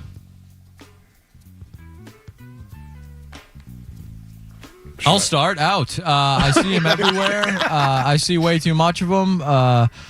He's fine in his limited roles. I don't need to see him at Augusta and like the Indy 500 and like everything else. Oh yeah. Out on this guy. Yeah, and it's not really his fault. He's like they've made him into like ESPN's or whoever it is like Southern version of McAfee for some reason, and I'm sure he's a wonderful guy. He's overexposed at this point. He's getting like the Jason Kelsey treatment, so I'm out on Marty Smith. There's a lot of Marty Smith, a lot of Orlovsky, and you know who gets the most airtime every time I'm watching? I feel like Mina Kimes.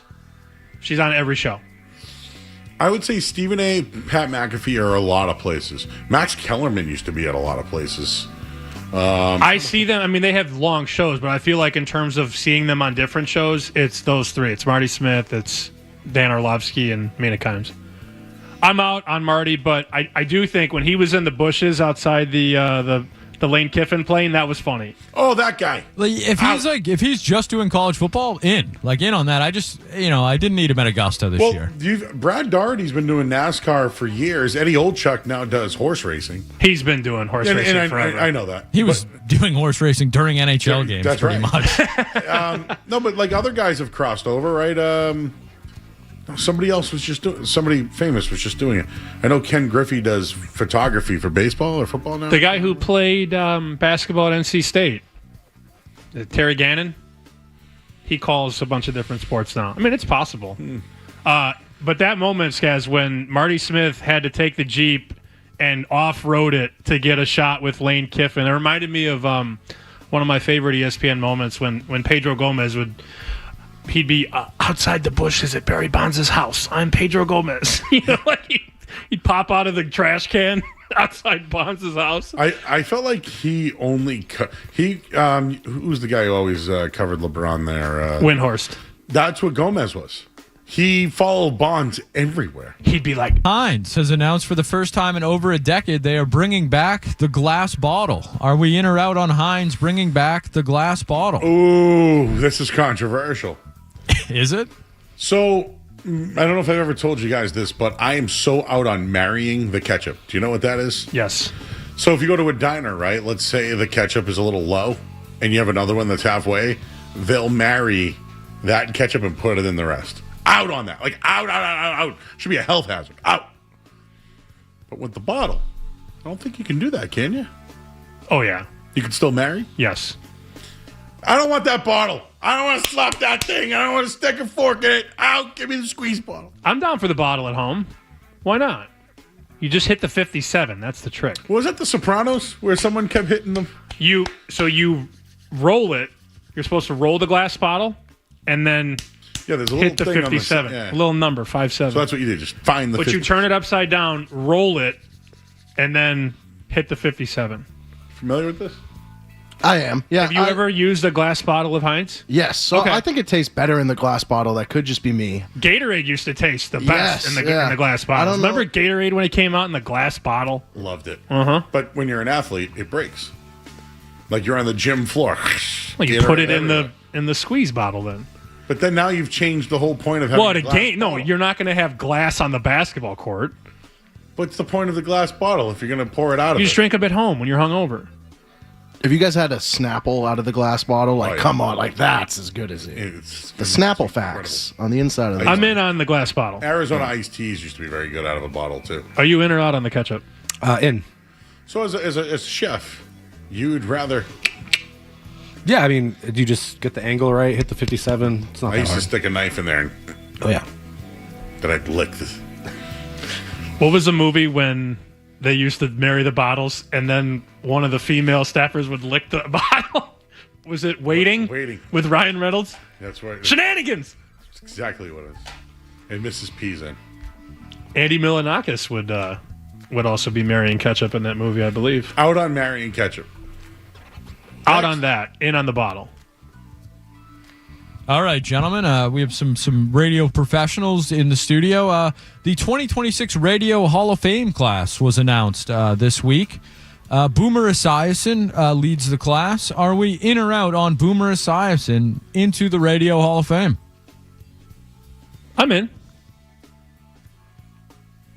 I'm in. He's been doing it for like 20 years, hasn't he, in New York? Is there any other candidates? I'll give you the list, Joe. Please, sir. Joining Esiason in the 2026 class will be Dennis Green. Oh, our guy. We let him off the hook. I don't think it's the same one. Oh, were you quoting the Rudy? Were you, No. Rudy? That's an even more insane He comment. does a great. We'll let him do it before break. You do a Rudy? Hang on, let him do it. Go ahead. Who else is it? Shotgun Tom Kelly, Helen Little, Bob Pittman, Ricky Smiley, Charlie Van Dyke, and Fred Winston are Yes. your 2026 Yes. Radio Hall of Fame Boomer class. Esiason. Fred Winston used to be a powerhouse on WLS in Chicago. Classic rock. You think At the he- time, it was rock. Should he be a Hall of Famer? Yes. He was on in the 60s and 70s. Do you think there are current Hall of Famers right now in Boston? Yes. Who do Don't you- ask me to say that. I'm not doing that. Oh. Well, I'd say Fred is probably a Radio Hall of Famer. I would See, I was gonna say the other guy. Felger? Oh yeah, that guy for sure. Oh. Can we even say that word here? Is that a bad word here? I mean, it's just one that most Sammy. people haven't heard in a while. Sammy, I don't think. You know what? You can do whatever you want. No, I'm not going to do it because I don't agree with it. I would like you to know that you can do whatever you want. But I would say Big O, if he's not in already, would probably Glenn. Oh yeah, I wouldn't even think of that. I would imagine those guys. Maybe are he's already in. Yeah, I don't know.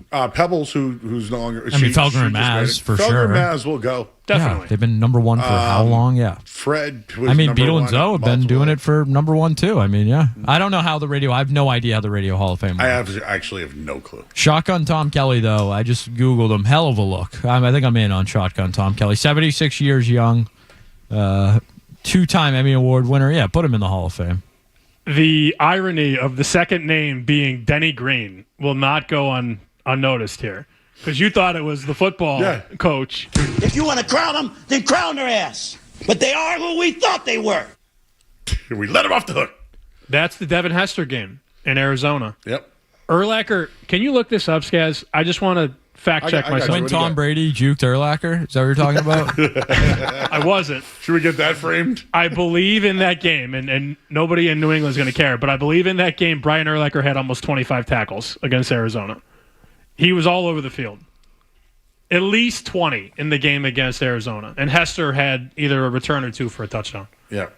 And no, that was the year Chicago was billed as like the best defense since '85. But they had Rex Grossman. And well, they went to the Super Bowl, right? And 06. lost to Peyton Manning. And just so you know, I don't know if I've ever told you this, it was the worst bet of my life that year. 19 tackles for Urlacher. 19. I said at least 20. And a forced fumble. Forced fumble. 19 tackles. That's a lot for a Lance for a Briggs had middle linebacker. 15 as well. Wow. Yeah. 21-6 Patriots up at halftime. Oh, against the Colts in the AFC title game. Pats in the over. I had it. First half, Pats in the over. All hit. Calling, hey, we're going to the Super Bowl. Like, I'm calling people. Like, we're going to the Super Bowl. Like, going to hit this big bet. And then Peyton Manning became Peyton Manning. And after that day, I said, going to take some time off for a little while. That was the one. That is brutal. And then next year they went undefeated the entire season and then lost in the Super Bowl. Those were thin times, huh? They were really good, but the Pats and the over hit. If you added those two seasons up, the Pats and the over probably hit 28 of 32 times. Holy cow! It's like Vince Young's Texas team. They were 11-1, Texas and the over. 11-1, both. Yeah, but like you want to talk about Boston bookie heyday? Pats and the over. Pats kid. and the over was like everybody. Like the guy at the corner store had Pats in the over. That was when they would just throw the ball up to Randy Moss, right? Well, they had Dante Stallworth, who's like the fastest guy on the team, and then Welker. And Edelman was like a bit piece. I think so, right? No, wait. Was Edelman on the 07? I might forget. I don't know. You should know No, that. it might not have me. been later. I don't know. Anyways, yeah, Pats in the over. The worst bet I ever had, or worst beat I ever had in the Super Bowl was having James White at 125-1 to win the MVP. He actually should have won it. He scored 3 touchdowns, incling the game overtime winner. The only time it was ever in the overtime. winning touchdown. We had $150 on him at 125-1. And you're thinking, who else is it going to be? Brady. And believe it or not, when Brady, he won so many, but he, Deion Branch won one year. Yep. Julian Edelman won one year. We would have won 18,000. Yeah, well, it was a small bet, 150, but he was 125-1, and we thought when he scored the game winner, we went nuts. People are big on the bottled. People are big on the bottled. Bottled anything is better. And Joe, I think it was Paulie with The Sopranos, and Tony grabs it and freaks out. It was Joe. That was my night job in the Navy. I used to marry the ketchup with the cooks on the ship. No, out. I wouldn't have survived in the Navy. No. Probably not. It would have been tough. Can you imagine Street Team Joe in the Navy? I would have quit after a week. Private Pile. What else we got tonight? All right, yes, this one, maybe the most important one of the night. Hooters, our good dear friends. Real quick. Do you guys know how Skaz and I met? Hooters? Yeah, it was at a Hooters. Did you know that? No. Yeah, the first time I met Skaz was at a Hooters. And I was meeting my friends for a fantasy football get-together. He was working on the street team for the radio station. I didn't know the radio station was there that day. I walked in, I see Skaz there, and that's how we met. Here we are. It's a very romantic story. Some people think I was working at the Hooters. Yeah, some people think I hired Skaz. At Hooters. Yeah, like I met him as some dude who worked at Hooters and gave him a job. I can't believe the street team used to go to Hooters. Like, I didn't get to go to Hooters. You're missing out, man. Sponsor Yeah. to our station. I know, but they never sent me there. Where do they send you? Tate? They did send us to a dispensary. Yeah, we got a dispo. Where else have we I'd been? much rather go to Hooters. Oh, Augusta. Augustus. Yeah. Oh, yeah, Augustus You, is you good. had Augustus. Oh, They yeah. sent me and him one night. They ran out of food. Swear to God. That's True good. story. That's what the Pan Pizza Poppy would do if he was at Tall If Ship. the Pan Pizza Poppy was at the Tall Ships, He'd run out. You would be the sailor. You'd be the Pan Pizza. Get you a sailor. captain's hat, a nice, what's that concert that they always do? The Yacht Rock. Get you a nice Yacht Rock captain's hat. You could just ship them. Bring you to a card show. Little slice. There you go. People that want them. You can like sit at my table and they can look at my cards and then they can get a slice of pizza from you and pay you for it. I think that's perfect. It used to be a 10, but now there's a bunch of oil in the card. Pepperoni grease everywhere. Now it's a 7.3. I've never thought of that. Like like vending. Hey, want to buy some cards? Hey, Great idea. Here's a slice too. Cash only. Put the slice right next to the card. Hey, we got to get my Polo card to sell. I'll buy another table so I can spread it out a little bit. All right, what else we got? Anything else, guys? Well, we didn't even get to what it was. So Hooters. Wait, what? Oh,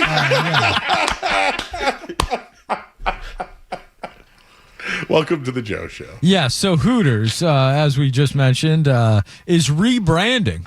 No. Their CEO tells People Magazine, we'd like to rebrand to a family-friendly restaurant. We want to be seen as a neighborhood place. Gentlemen and woman, are we in or out? Mrs. P, I should say. Are we in or out on Hooters rebranding to a neighborhood place? So out. You know what? Can you get... If they were like, hey... You don't have to wear like the spandex and shorts anymore. I'm like fine with it. Even the shirt, because Sydney Sweeney did it on Saturday Night Live. If you remember, it was a very, very good episode. If you haven't seen it, but Hooters makes you happy. That's their tagline, and the Owls. And you got to keep respect to that. I just hate when things pretend to be something they're not.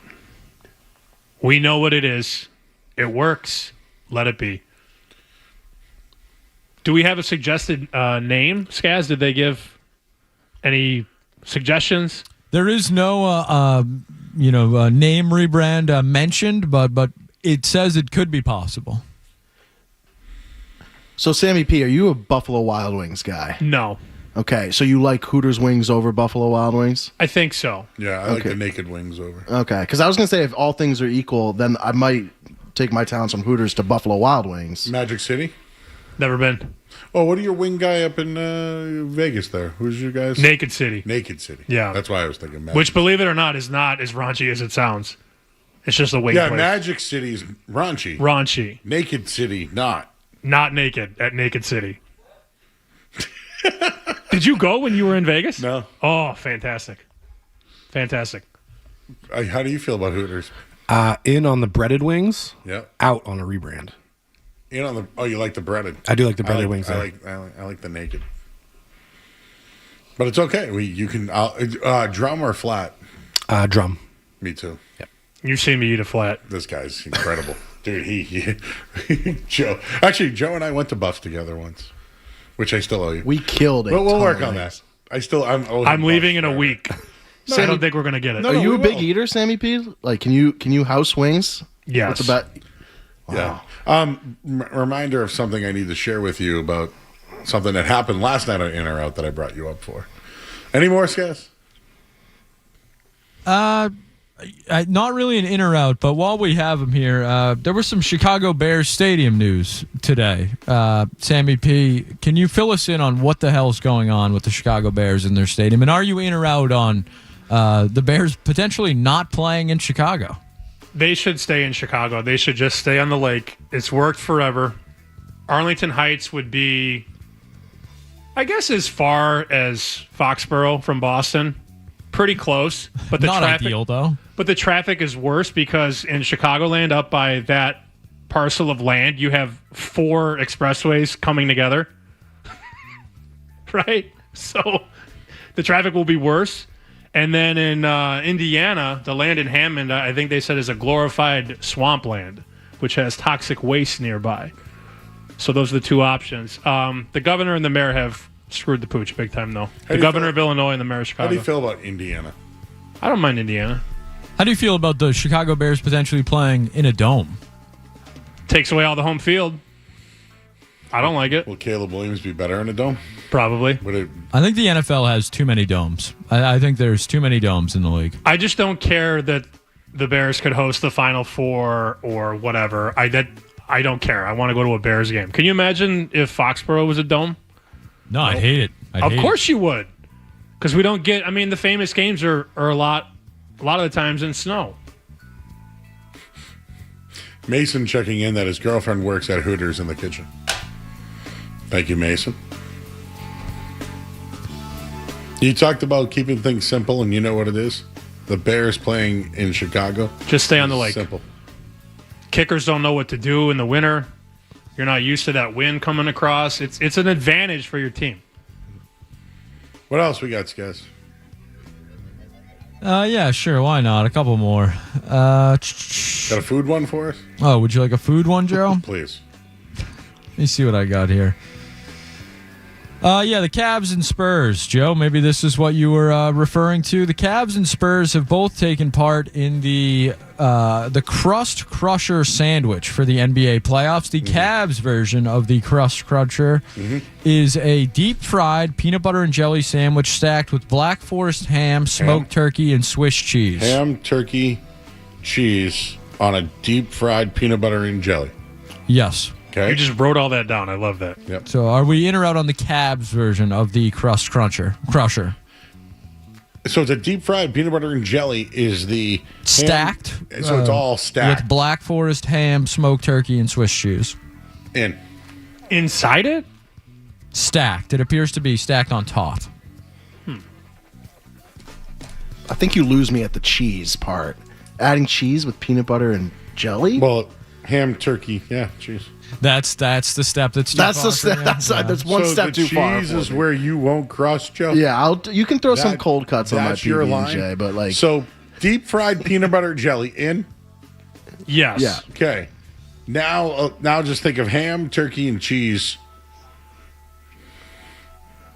I'm out. Is it an open sandwich? Like what's on top? I'm still confused. He said stacked, and that cleaned up so nothing. Yeah. Oh, stacked. Well, I have no idea. It what that literally means. looks like they just place the ham, turkey, and Swiss cheese on top of the deep fried sandwich. On top, but nothing else. Just a bunch of on loose top. meat on Loose top of meat a on fried top. Yep. sandwich. Deep fried sandwich, peanut butter and jelly, cheese, turkey, ham, little toothpick thing. I'm out. Out. Okay, now we head to the Spurs version of this. It is a deep fried peanut butter and honey sandwich topped with a breaded chicken fillet, mole sauce, hot honey glaze, coleslaw, and served with waffle fries. Out on the slaw. Out on slaw. Agreed. And we wonder why everybody is so fat. And I know. Are we in or out on the Spurs version of the Crust Crusher? I would eat that without slaw. In. Out. You know who needs some of those for the next offseason? Wembenyama. He needs to gain about 20 pounds. He'll be unstoppable. Well, maybe this will help him if you don't mind, Skaz. Please. In or out on the Scary Movie 6 bong popcorn bucket. in. I love Scary Movie. And I love bongs. Yes, and I love popcorn. In. Maybe that will help Wemby a little bit. Sammy P, who do you want the Bulls drafting it for? That just came to my head. I don't know why. But whoever's there between Caleb Wilson or Cameron Boozer, I would take. I mean, I wouldn't take the little guard from Arkansas. No, Darius Acuff? Not fourth. He's so little. Who's going to be the next coach of the Dallas Mavericks? LeBron, player coach? You think he'd play with him? I think LeBron will go anywhere. LeBron's already mad he didn't get the game ball when... Do you think the dude from Duke would leave? Shire? Shire? Maybe. The money's right. Brad Stevens. I'm kidding. I don't know. I have no idea. Who do you think? Brad's got... I wouldn't be surprised. Brad could have gotten the North Carolina job. Why would Brad leave the NBA? Because the ownership. Oh. Make a lot more money, though. Doing what he's doing. All right. That it, Skaz? Yeah, sure. Why not? That'll wrap up a Thursday night edition real of quick. In or Out. You said you had something, though. You didn't do. forget, did you? Do you want me to tell you on the other... Can you guys wait like another 5 or 10 minutes? You told her we were leaving at 9:20. It's 9:40. After the break. I'm that guy in the kitchen who's going to tell you I'm leaving, but I'm going to ear bang you for the next 15 minutes. That will be clipped tomorrow. Clip that, ear bang, 9:40, 25. All right, I'll just tell you now. We were talking about baked beans, and they asked if I would like apple slices in my beans. And I thought about your bean dip that you made. It's baked beans. With apples in it. And I thought it was absolutely phenomenal, like 10 out of 10 phenomenal. Thank you. 10 out of 10. Baked beans and apples? I have That sounds good, though. I have it on my Twitter. It's one of my Little bacon in there? bacon. If you have time, you should grill up bacon or fry up bacon, however you want to do it, and then crumble it up on top. But bacon bits do just fine. So there's a with the name of the bean company, which I forget now, A&W Bean or whatever it is. They're making apple, and they're now making pickle beans. Oh, really? Would you put pickle juice in beans? I haven't tried it. I would try everything once. But do you think it would still have that aftertaste? It would be sour because the apple pie is sweet, obviously. And I have the recipe. If you go to my Twitter at SPShoot and hit highlights, it's the top one. Every cookout we do at the house, it's the first thing to go. The first tin that's amazing. empty. It's amazing. So 2 cans sugar-free baked beans, 1 can apple pie filling, chopped up bacon or bacon bits, and then barbecue sauce over the top. Bake or smoke at 250 for 2 hours. Did you know that? That sounds ridiculous. It's really good. Now, the pickle one would just be sour. I would try it. I probably wouldn't.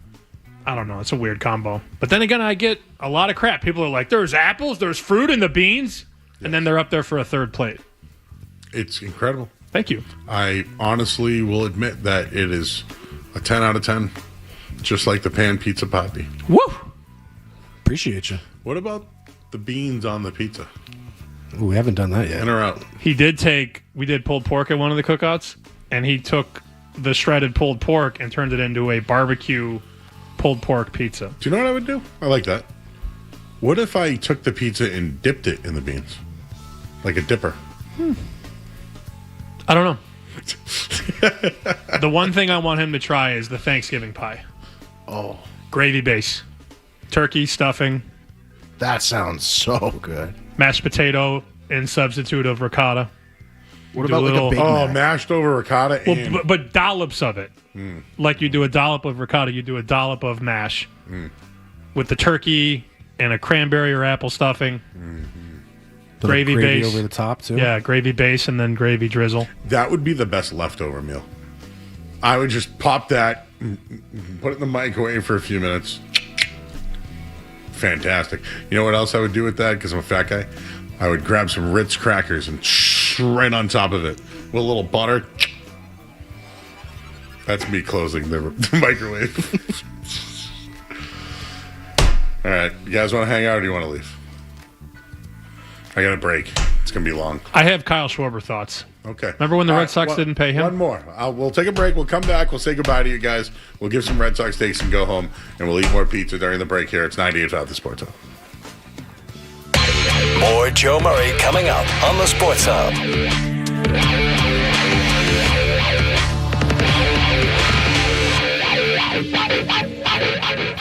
Nothing pairs better with Surfside iced tea.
6 of them or 8 of them? I've done 10 before. 10. Can they do promo code Joe? Sure. All right, Stop cool. trying to get a piece of everything. I don't even want to. I just want. It's like supporting. You want the referral points? Exactly. So the next time you buy a wallet, you get $40 off? Yeah. I do. You guys on TikTok? You guys on TikTok? No. So I buy things now off TikTok. I get a solicitation video. And they're like, buy this. Like the other one yesterday was like, you don't need a window air conditioner. Get this stand-up with 14,000 BTUs for $49.99. And I'm like, oh, my God. Yes. I need one of those. And I purchase it. And then it says, you just gained $10 of TikTok money. And I'm like, yeah. So when I buy something, it goes, do you want to use your TikTok money? And I'm like, yes. So, yes, that's what I'm now programmed to. This is what TikTok is. It's a video solicitation. What does 10 TikTok dollars get you? A Twizzler? Well, no. Like, what if I wanted to buy a pack of cards that were $19.99? I saved $10. Now I'm only paying $9.99. Oh, but usually the bonus bucks are worth a fraction of real money. Yeah, no, this is real TikTok money. Real TikTok money. I'm telling you, dude, you need to get on the talk. Real money. Yeah. Like Bitcoin. I don't know about that. I don't either. But, yeah, you got to get on the talk. Bro, I don't know. I'm too old for that. No, Sammy, this is what I'm trying to tell you. Here, I talk to I talk to Boston. But on TikTok, I'm getting the people that aren't listening to the show. That's who I want to cater to. People here are listening every night. We're the highest rated station in the world, Flex. You know what I'm saying? I'm trying to get the people who don't listen. I want the TikTokers. I want the guys that, are trying to be this, who are like, right now, the New York Knicks up 83-67 against the Cavs, like doing it on their own on a TikTok. I want them here. I want them to follow me. I get it. That's why the P's got to get on. I'm trying to decrease screen time. Maybe I'm doing it wrong. Well, maybe you can find an intern to help you. Maybe. I have one in there working. What do you look at these? look at Street Team Joe trying to teach the intern. I wish we had a mic in that room. That would be outstanding. Can we hot mic that room, Skaz? Is there like a cue button that we can hear in there at all? I mean, curious minds want to know. I picture them just singing, put the lime in the coconut. On the dunes of the Cape. I think Street Team Joe is a great teacher, just by what I'm seeing right now. If we're going strictly based off physical cues, the handwork is great, a lot of pointing. He's got the mouse work going. Derek seems pretty engaged. I feel confident in Street Team Joe's abilities over there. That's the future right there in that room. It might be the present, Sammy. You're going to take our jobs. Plus, they're cheaper than us. So I heard you trying to be nice to the Red Sox earlier. You think I was Ness and Joe there? They stink on offense. Worst. They stink. They can't hit. But the pitching has been surprisingly solid. The pitching is what their plan was. They have the 4th best bullpen in baseball. Can't hit. They are 27th in baseball in hitting. I have 3 stats. I came with homework. They are 29th in runs out of 30. They are 29th in home runs out of 30. And they are 24th in walks. They don't get on base, and they don't score. Yep. Is that good? Nope. No. But if they have a lead in the 7th inning, they're 19-0 this year. When they score over 3 runs a game, they're very good. Pitching side, 6th lowest walks, 7th best ERA. Mm-hmm. That'll do. Yep. They give up homers, though. They give up some homers. Connolly early starting to do it. Here's the take is, I think they're the best of the suck. If everybody sucks, they're the best of the suck. So in my other take today, maybe you heard it on the way in, I know in sports you play to win championships, right? People are already like, well, they didn't go for it all, so I don't want to watch them. Who cares? I want a summer. I want a summer. I want to watch baseball in the summer. I don't want to not watch baseball. I got a show to do. There's no game tonight. I got to watch the Montreal Canadiens win. I'd rather watch that than the Red Sox. Yeah, but I don't want to watch Montreal. They're the rival. He doesn't miss a Red Sox game. I haven't watched the Red Sox in 7 years. Street Team Joe never watched the Red Sox before, and so he started watching. And one night he goes, It's the most boring team I've ever seen in my life. And we all died because he's never watched. So if you watch one night, I would like your opinion. Remember that, Skaz? Street Team Joe goes, I'm going to take watching the Red Sox seriously this year. Lasted about 48 hours, I'd say. And then he said, this is the most boring offense I've ever watched in my entire life. This season. And he was dead right. This was like a day into the season. They don't hit home runs. They just don't. They no star power. But if I may, don't think I'm being Ness and Joe. Ness and Joe. 4 to 6 weeknights.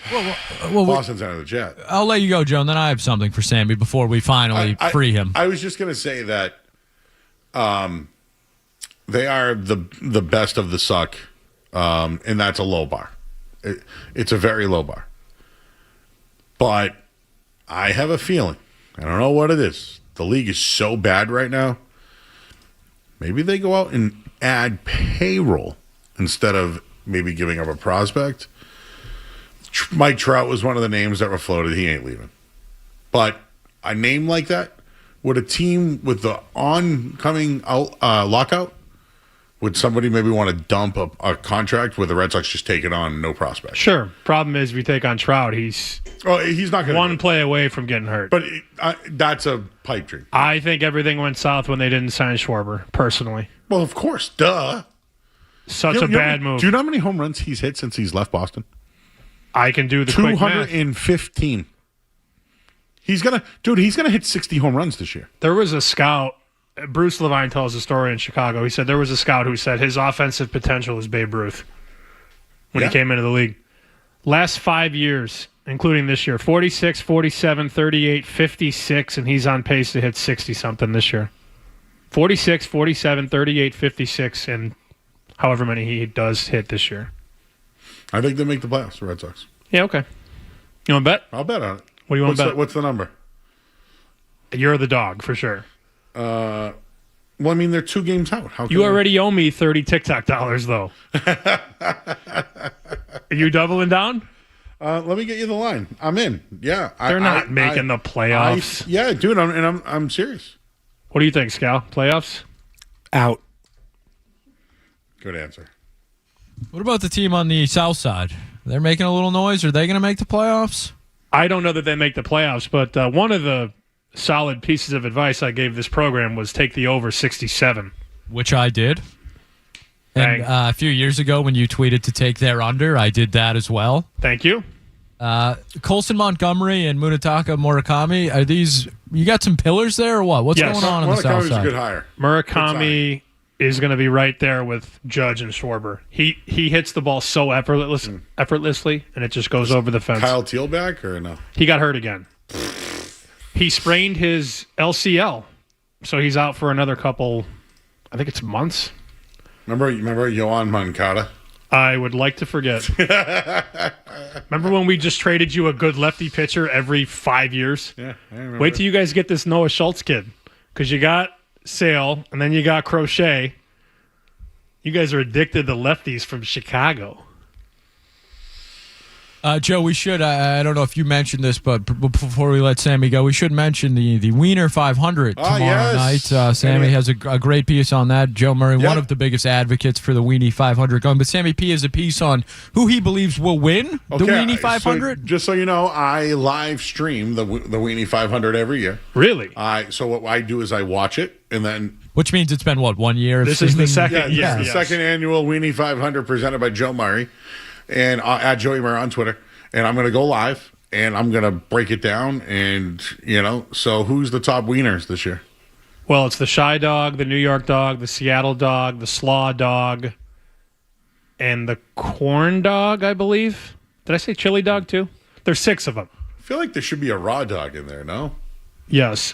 Chicago. No, but, why not a naked dog? Chicago, New York, Chili, Slaw, Corn Dog. Oh, and the Seattle Dog, which is weird with the cream cheese. Yeah. I don't know if I want sour cream on my dog. It's cream cheese and sour cream and jalapenos. Ooh, cream cheese on a dog? Ooh. That's a Seattle Dog. No, who does that? Out? You in on that? He's asleep. The pizza's putting him out. No, he's out. He's like, we were supposed to leave an hour ago. I know. Sorry to keep you. So what do you got? Sorry to keep you. I think the Shy Dog wins. Shy Dog. Biased. Because I don't want no shy dog. Da-da-da-da-da-da. Remember that song, Shy Guy? No. Whole lot of mercy, mercy, mercy. No. Nope. Never mind. So you're going to Chicago, where The Fugitive happened. Are they still looking for Richard Kimball? Yes. That was one of my favorite movies. You know that? I did not. I learned so many What's things. another on here. Chicago movie? Road to Perdition. Oh, yeah. Oh, Capone? Ferris Bueller. That's a good one. Oh, that's a great very one. good one. That was a great one. What was the one with Chicago, the burlesque one. Yeah, oh yeah, yeah. 8 Men Out. 8 Men Out was fantastic. I know. Although Cusack plays both sides. He's a Sox fan when they're good, and he's a Cub fan when they're good. I don't like that. What's the one with Elliot Ness and Untouchables? Untouchables, good one. It's a good one. All right, and Home Alone. Home Alone. That's it. We'll leave it there. Okay. So you're going back to Chicago? Yes, sir. Top secret mission. I'll fill you in soon. Do you think I can still talk to you? Yes. Okay. I don't know that I'll fly in. No. But what if like we're like, we want to check in with Sammy P? You can just zoom right in. Yeah. You should come out. Pats are in Chicago. I think October. I will be working the games this year. Don't know if they'll have me on the road, but I will be here. We know a guy there. You got a guy. We know a guy. Thursday night, by the way. Thursday night football, prime time. Caleb against Drake. Who you got? What's the look-ahead line on that? Bears favored. Really? I'd take the points. Oh, you really? Yeah. Yeah. You know what, though? Did I tell you I wanted Ben Johnson? So we Skaz and I are keeping track. I wanted Ben Johnson last year. Mike Vrabel so far is 1-0, but Vrabel's fell down this offseason a little bit. So even though it was 1-0, it's really a 50-50 yes right now. Vrabel. Just saying on the shelf. When you don't know, it's 50-50 yes. It's a good thing he's had a nice, quiet offseason. Yeah. I just remember Zoe called in. I tried to get him on it. Yep. He wasn't having it. We're leaving pizza for Zoe, by the way. All right. Yes, we are. Pan Pizza Poppy, tell everybody where they can find you. I'm on Instagram at Pan Pizza Poppy. Simple. He's like, mic drop. Well, you've seen Major League with Bob Uecker? Oh, yeah. When they go, they don't call him the best color commentator in the business for nothing. Fly ball. God. It's the most miraculous play in center field. Yeah. And that's what he did. How do I find you? At Pan Pizza Poppy. One hit. We got one goddamn hit. Can't say goddamn. Who gives Don't worry. Nobody's listening. All right, we got to get out of here. Thank you, Sammy P. Thank you, Mrs. P. as well. We have to take a we have to take a break here on 90. We're leaving. Bye. Bye, guys. We'll take a break on 90 and 5 The Sports. You're listening to Joe. You're listening to Joe Murray on 98.5. You're listening to Joe Murray on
thank you to Sam Pejanovich, who is heading back to Chicago for a new mission. I don't know what the mission is, but I'm sure we'll find out soon. He's one of the most talented guys in the business. We love him here in Boston. He loves coming on our show. I think we're lucky to have a talent and a friend like Sammy P. And I'm glad that everybody got to enjoy him. And he goes hard for the Pan Pizza Papi, I got to tell you. And just a guy who wants to make Detroit-style pizzas. And we've got to support him. Give him a follow at Pan Pizza Papi. A lot of people checking in tonight, listening to the show. And a lot of people got controversies over that Heinz ketchup, I got to tell you. So we'll break. I see Street Team Joe back there. I see Derek, our intern. And is that Luke Fitzpatrick back there? Hola. ¿Cómo estás? Muy bien. You're going to have to fill Luke in on what's happened to his Boston Red Sox since he's been gone. You can't argue with me tonight. Well, no, coming off a sweep, Joe. I've been pro Red Sox. You wouldn't believe it. Right? I would say the most pro Red Sox. He's pro Red Sox, wouldn't you say? Sometimes, yes. All right. Well, why don't we get back on track? We'll break now. I'll reset my Red Sox takes, and then maybe you guys can crap all over them. Yeah, we'll send Luke in there to argue with you for old time's sake. I am open to that. Hey, is your studio very hot? So I've heard that one is hotter. Street Team Joe, who has been doing a little bit of musical chairs tonight, has told me it is much hotter in that studio than it is in this one. Not good in there? I thought it was the meat sweats. Well, there was a lot of pizza going around. Dude, I can't get over that Kyle Busch story. It's horrible. Like he won last week. I threw in slack. I know he won the Truck Series literally last week. Like maybe we'll play it. But, horrible. But like his final thing that he said, like you ever think about like me? I love Alice in Chains, right? Alice in Chains with Lane Staley. The last words ever of the song were, "It's over now." Like, "over now" was the last word, the last song on their album ever. So, like, it had significance, you know what I'm saying? Like, remember when Kurt Cobain, when he did the Unplugged album, which was his last album, he had a big sigh at the end. He went, "Not through." That was like him just letting it all out, man. That Kyle Busch audio, he gave me the old shivers. And listen, I told you when I worked in New Hampshire, I had to talk to Michael Waltrip once, and they were like, "Hey Joe, Michael Waltrip's on hold." I'm like, "What?" They're like, "Yeah, he's on hold. Go get." And I'm like, "All right, NASCAR driver Michael Waltrip's on the show. Hey, Michael." And he's like, "Hey, how you doing?" I go, "So what's going on, man?" So, how is it getting in and out of that car? Like, what do you ask a NASCAR guy? So, man, what kind of tires are you using these days? Dude, guys, imagine doing New Hampshire radio. Talking race cars. No. I've done that. Religious radio, financial radio. I would rather do the religious and financial than that. It's very hard. All right. We're going to reset, everybody. We're going to talk some Red Sox. You're listening to 98.5 of the Sports Hub. More Joe Murray coming up on the Sports Hub.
Yeah, I know you're the cheese, right? Yeah, no dairy for me. I have some lactate, We'll get there. But no, I was, I got to push the buttons, Joe. It was great to see Sammy before he's off back to Chicago. Love to see the Poppy and Mrs. P as well. Always happy to have people in studio. Maybe we can have him on the Wednesday before that Patriots Thursday nighter. Absolutely. Let's hope so. I'll put that. Why don't we go out there, Joe? Why don't we just go out there for that one? I mean, I have to do post game, but if they would let me, just do it in the booth. You think Zoe's going to let me in tonight after tonight? No, I don't think so. About Capello? I think Capello is a fan. I think Capello would let us in. What do you think of Hogdale? I like Hogdale. Did you talk to Hogdale today? I did. I think I saw some of that. I like Hogdale. Not as positive as you, I would say, on the Red Sox. Is that fair? It's very fair.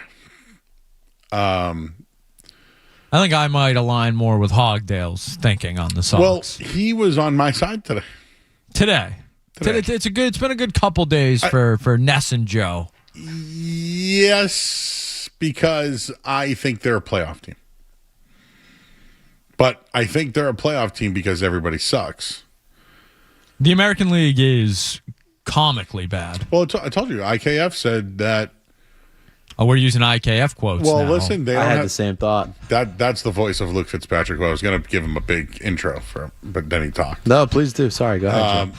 IKF, who's a veteran on the team, would you say he's a veteran on the team? I mean, very loose. I mean, yeah, because when I asked Lou Merlone who's the veterans on the team, all he said was Wilson Contreras.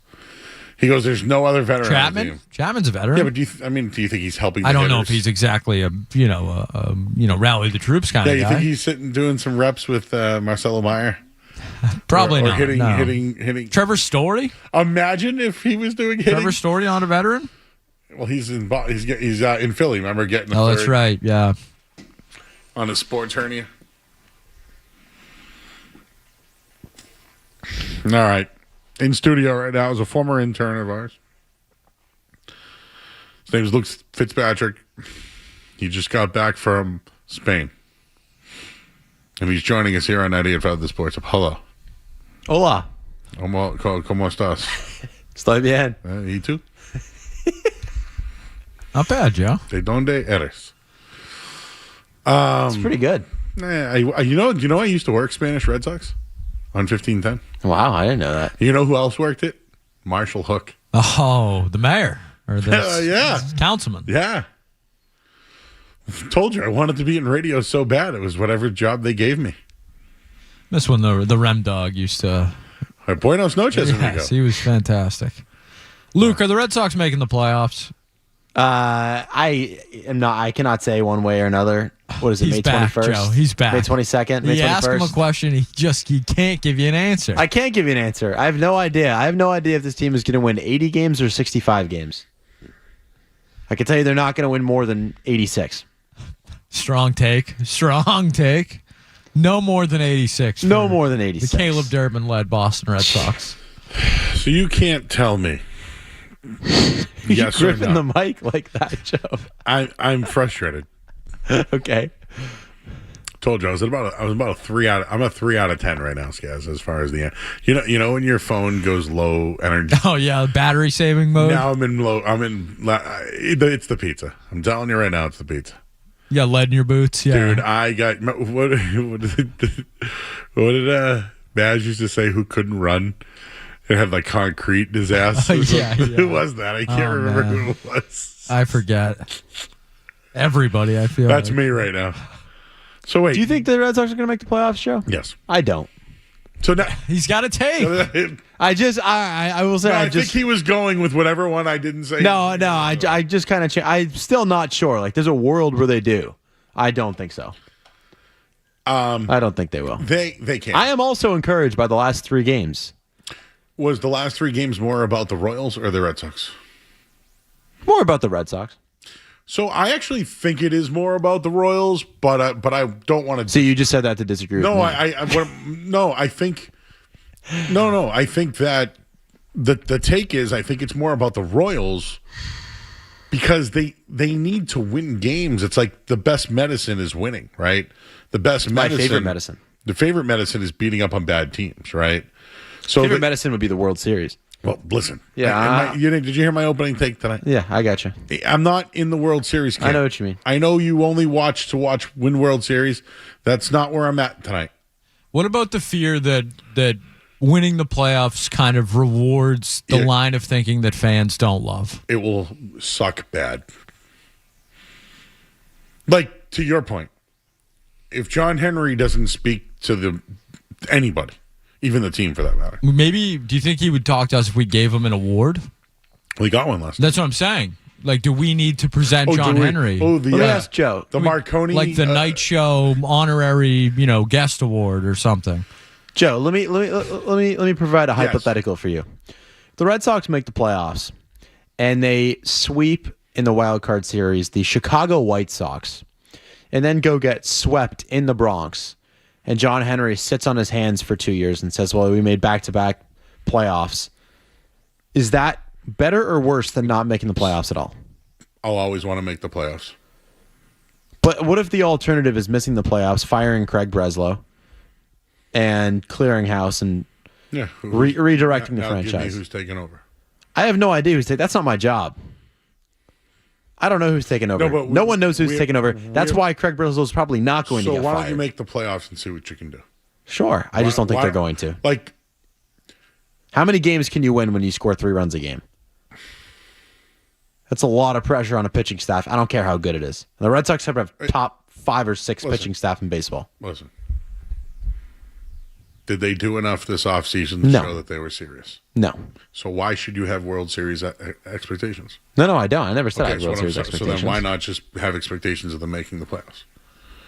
Like, that's where I'm at. Expectations, I don't know. Hopes, the whole of league course. sucks. I understand. They've had the worst 40-game start in the history of their team. Do you know the last time they started Right, then what makes you think they're going to make the playoffs with that? Because, like I just said, there's guys on the team that said they're only 2 games out and had the worst start ever. They believe now that they're starting to get out of it. You mean to tell me you don't think Jaron Duran's getting a little bit better right now? Duran might be turning a corner. Absolutely. They took Trevor Story out of the lineup and Caleb Durbin, the 2 worst hitters in baseball, out of the lineup, and put in Mickey Gasper and Nick Sogard in their better. Nick Sogard's a ball player. But what I'm trying to say is they finally gave up on the guy they gave money to and the guy they traded for. Yeah. They had to pull the trigger. They had to do something. They're going to have to make Meyer the shortstop at some point. Yeah, at some point they will. Yeah, my whole point is firing Core has worked. I don't know if they're a better team. So far. But it's worked. Yeah, but I have a show to do today. What else can I do? Like, you could say so far to me, but like today, they're off tonight. They're around 500. They're going to play the Twins this weekend. They already got beat by the Twins they got smoked by the Twins this year. Yeah. If they can win the series, that's a positive. So like my only thing is like, what am I supposed to do? You go the whole month of June and the rest of May and Memorial Day weekend and just be like, yeah, they're not going to win a World Series, so I'm not going to talk about them. Let's talk Patriots. No, my show's going to suck. Okay, I never said that. I'm just saying this team making the playoffs, it would not fire me up like other teams making the playoffs has done. I would not be proud to make the playoffs like I have been with other teams. Last year's team was fun. Last year's team had heart and grit. This year's team, so far, up until last night, this year's team stinks. They stink, Joe. They're 27th in baseball in every offensive stat category. Look, I do this every night, dude. I talk about this every single night. My take is I think they can make the playoffs. Everything that you can say, I've already said. Where I'm at is I think they're only going to go up and to the right. They're only going to get better. They've been at the. It'd be hard for them to get worse. Thank you. Thank you. Quite literally impossible to get worse. Were they 9-19? Impossible to get worse than that. Just like old times. You had a 2 out of 10, Joe, or still 3? I just went up. Oh, it just went up. All right, sweet. I'm a 5 out of 10 now. If I stay in here, you'll be at 8 out of 10. It was like when I put the lightning charger in. You ever use the lightning charger? No. Oh, yeah. Love those. Look, I can't believe you're coming in here tonight saying they're crap and that they shouldn't make the playoffs because it doesn't matter. Skaz, I get your point. I think if they're a middling team who gets bounced in the first round and ownership does nothing next year, that's sucks. bad. That's Oh, I completely agree on that stance. You can sell me on them making the playoffs this year if they do something to this roster. Like if they at the deadline say we get an actual bat or two to protect Roman Anthony and Wilyer Abreu and Wilson Contreras. I mean, I'm trying to think of the guy like Ketel Marte is a guy that's still out What makes you think Craig Breslow is going to do that? Not much, but I do. So Mike Trout's something that's been rumored recently. The only thing Craig Breslow is going to trade for Mike Trout. I don't think Craig Breslow does anything. So it's John Henry, and John Henry does react to fans. You know, whatever Red Sox fans want to feel about John Henry, he does react to fans. He always has, for better or worse. You know, your Carl Crawford, Adrian Gonzalez, Pablo Sandoval moves. The Devers extension, stuff like that. You know, Roman Anthony even, you know, paying the young guys when times weren't so great around here to kind of, you know, get some around. You look at what he's done in the Premier League. He's very active in responding to the fans over there because they're so active in their protests and discuss. So I think, you know, if it starts to, like right now, Theo Epstein spoke. John Henry just received an award. Say they take 2 out of 3 this weekend from the Twins. They have a little something. I'm not going to say, you know, but I'm seeing the Joe Murray. I'm seeing the light at the end of the tunnel.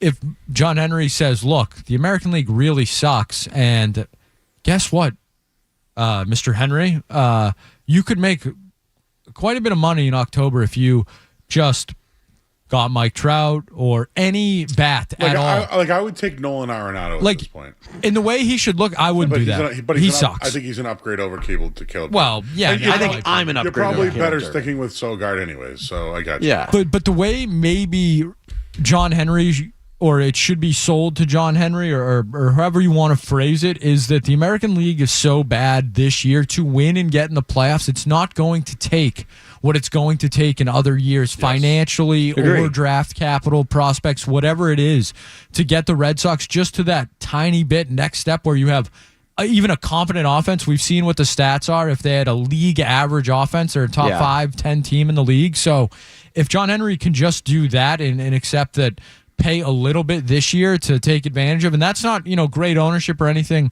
either. I think that's just pushing the buck down the line, but something like that where they have a real offense, like then you can start to sell me. But if I'm looking at the lineup card and it's still Monasterio and Durbin and Sogard and Trevor Story, if he ever comes back, you know, in the middle of August, then I'm out. Then what the hell are we even doing? Mickey Gasper, to your point earlier, Joe, best player on the team, hot right now. Is Matt really sustainable? Isn't Mickey Gasper the guy who started his career 0 for 26? The point isn't about being sustainable. The point is about getting better now. Like, you're getting better right now. I agree. I just have no confidence whatsoever that Breslow will be able to do something mid-season that's not so. How about his pitching? How do you feel about do you think Ranger Suarez has been good? I think Skaz and I were talking about it in there. I think the pitching staff is awesome. They're four lefties. In the next 3 years, Joe, which of the 4 lefties are you getting rid of? If you had to pick one, you've got Crochet, Peyton Tolley, Connolly Early, and Ranger Suarez. Tolley gets you the most. Connolly Early is my second favorite of those 4 after Crochet, and I'd get rid of him. I think you can't get rid of Tolley right now. I think Tolley would give you the most in a trade. You deal Tolley. I would not deal Tolley right now. Didn't say I would. I'm saying what would give you the most. Well, Crochet give you the most in the trade. I think Connolly Early is starting to give up the long ball a little bit more. Yeah. Yep. So I think he's a better pitcher than Tolley right now. I think Tolley has better stuff. Agree. I think the Ranger Suarez deal at $130 million was reactionary to the Bregman thing. And really, if you want to get into it, between Sonny Gray and Oviedo, you gave up prospects when you really had guys already ready to go.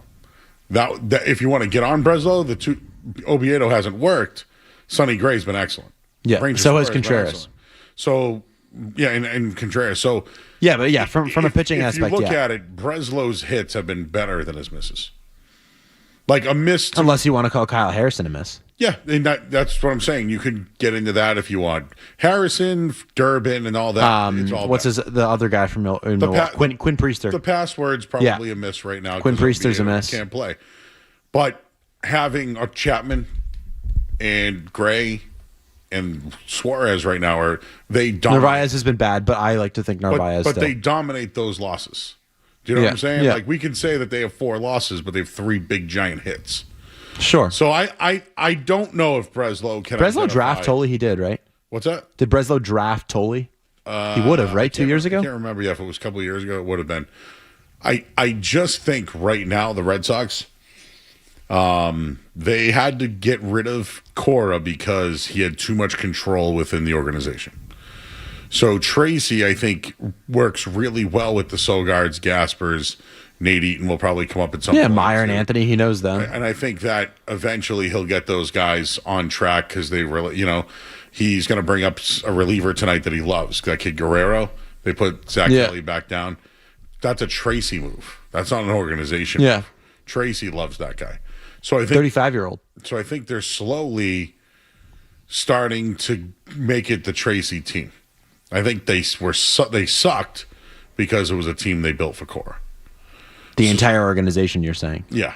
So I think slowly they're trying to let John Henry and the ownership group make the decisions down to Breslow, and they're allowing Tracy to make the moves.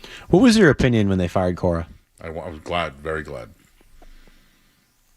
Before that news had come out that day, if I asked you, would you rather remove Cora or Breslow from the organization, what would you have said? Well, my answer will be Cora because the issue with the Red Sox is when Dave Dombrowski got hired, he hired Cora. So therefore, you can't hire a general manager if you have a manager in place. Nobody took the job, right? So that's why Breslow took the job. GM job, or whatever, baseball, You have to fire. The best case scenario for the Red Sox is they suck this year, and you fire Breslow and Tracy, and you start over.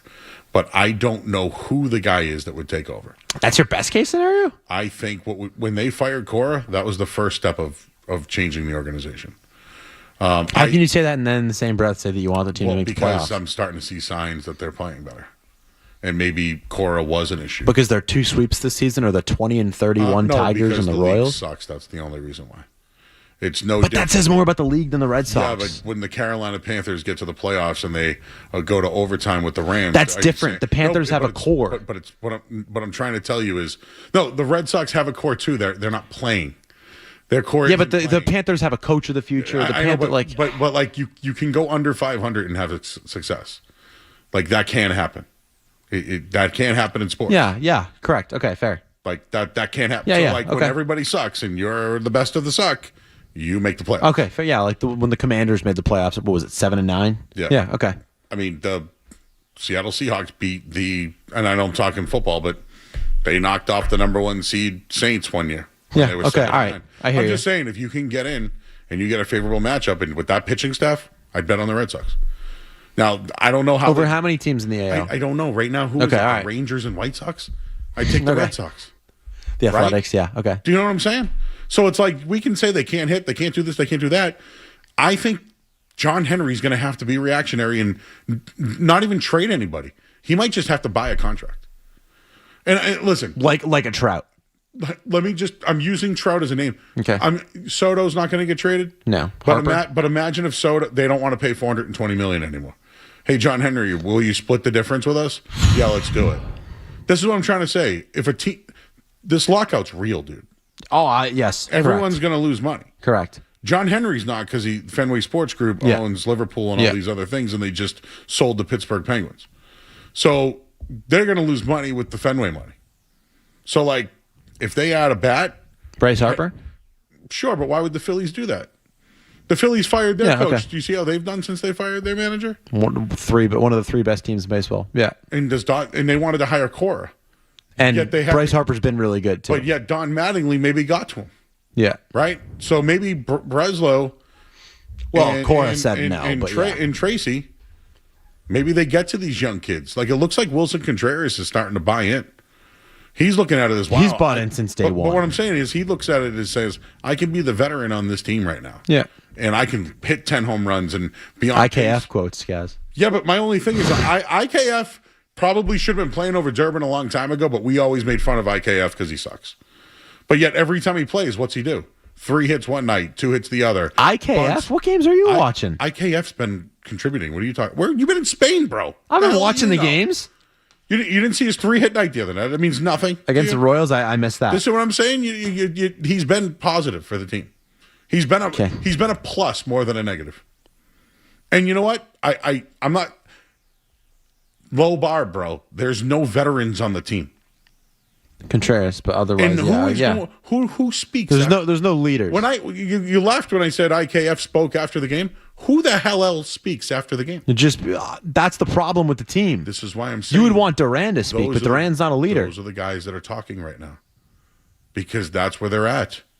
This is where they're at. I mean, they did say when they brought in IKF that he's a clubhouse guy. I don't know if I'd call him one of the veterans in the team. I don't know. He was on the Toronto team that just went to a World Series. Don't people look at him like that? Yeah, and he would have scored the World Series winning run, but he didn't. Yeah, but a bunch of people probably look at him as a guy who played in the World Series. He's going to be more well known for being the infamous guy who messed up and did not score the World Series winning run. Playing in the World Series, they don't have anybody on the team to look up to at all. Zero. There's no veteran leadership, bro. There's none. I don't disagree with you. I don't know that IKF is the father figure in that. I clubhouse. gave you a quote, and you're crapping all over a guy's quote that I'm giving you that's factual. But you don't like the guy. You don't like the quote. But the guy said we've played so bad. What's wrong with the quote? Tell me what's wrong with the quote. What's the quote? You didn't play the quote. He just said we suck? He said we've sucked so bad this year that we're 2 games out of a playoff spot, and we know that we can be better than this, and we can be better than everybody else. Didn't Sonny Gray say the same thing before they got their teeth kicked in? Last weekend or the series before? I'm telling you what happened last night, bro. That's all I can go by. I'm literally here today. I'm going home in 13 minutes. But, I just don't understand your thinking on this where they have no leadership, right? But yet guys are trying to be leaders. They're trying to find who their leaders are. Guys are trying. It's just so sobering and so humiliating compared to the actual good teams in the league. That's how you feel. Joe, they don't feel that way. Ask Luke what he's doing on Sunday. What are you doing on Sunday? I'm going to the Fenway. Mm-hmm. It's my 21st on Sunday. Jesus. You need a drink. First ever alcoholic beverage in my life. What should I have? Ever in my life. I've never drank. Had like an underage drink? Come on. Come on. Dude, I can't believe anything. It says, Joe, it says gullible in the ceiling. Do you see that? Surprised that didn't work. The chat immediately when Luke sat down said, this guy's back? Yeah, this guy? They said, this kid loves the microphone. Someone said, is he arguing with his nephew? What's your favorite? How often you go to Fenway, Joe? I don't know. Once a year. What's your favorite beer to have at Fenway? I don't drink beer anymore. What's your favorite drink to have at Fenway? Cider. Cider's a beer. Is it really? It could be considered. I would not tell the people at Down East Cider that it's a beer. Well, that's why I'm telling you that. One's a cider and one's a beer. That's why I'm telling you that. I don't know. I used to. Are they listening right now? I used to smash Bud Lights when I was a kid. Okay. What's up with him right now? What's up with him? Know what I want to do? I want to buy a bucket. I want to get a roll of duct tape and tape him in the chair and just spin him around. What are you up to now, Joe? 8 out of 10? I think he's got jet lag or something. I am. I was. Sometimes you can spin me up. Tonight, sometimes. No, I wasn't going to allow you to tonight. But I think that right now, and I mean this with all sincerity, you are ignorant about the Red Sox right now. Okay. This is as locked in as you have not been on them in a long time. That is a point that I will hear that argument. Fair enough. Joe, we're gonna call July 1st, right after the 4th, maybe. Luke calling in saying, we're going to the playoffs, Joe. We're going to the playoffs. But I am trying to just say, as a guy who, listen, I'm literally at the network of the Red Sox, and then I come here. And I'm just telling you, I'm not defending them, white knighting, or any of that stuff. The fact that they played this bad and they're a game and a half out, like they're lucky. And Correct. It says more about the league than it does them. And the veterans that they have, the two that you don't care about, that one of them actually played in a World Series because everybody else sucks. Literally. Who does Marcelo Meyer go to? Who can he go to? Trevor Story. So, but I'm saying you laughed about IKF. Correct. I will continue to laugh about IKF. Did you laugh about Refsnyder last year? No, because Rob Refsnyder is double the baseball player that IKF whatever is. He's a double baseball player or not, he was a veteran. And after games last year, it was Refsnyder that was talking because they were so young. And that's a problem. What did that team do, Joe? They went to the playoffs. I understand. And what happened when they got there? But they got humiliated by their biggest rival in all of sports. That team was fun. That team was fun. That team had a heartbeat, but that team was never going to win anything, ever. If there's ever a slow night, we know who to call. Their team was never going to win anything. So you know what they shouldn't? They should just pack up all their stuff. No. For every game. No, what they should really do is what we're talking about with Craig Breslow, which is trade for a Trout or trade for Ketel Marte. But all of us know that they're not going to do that. All of us know that. You don't know that. Everybody who says I'm not reading the chat, they are pissed at you, Luke. The chat's pissed? They are pissed. What are they saying? They want you to go to bed. It's past your bedtime. For Wow. Skaz, for Luke, for Street Team Joe, for Derek, for the Pan Pizza Poppy, for Sammy P, for Mrs. P. And I'm Joe Murray. I'm going to bed. Good night. Don't go anywhere. There's more Joe Murray. On the way on 98.5 The Sports Hub.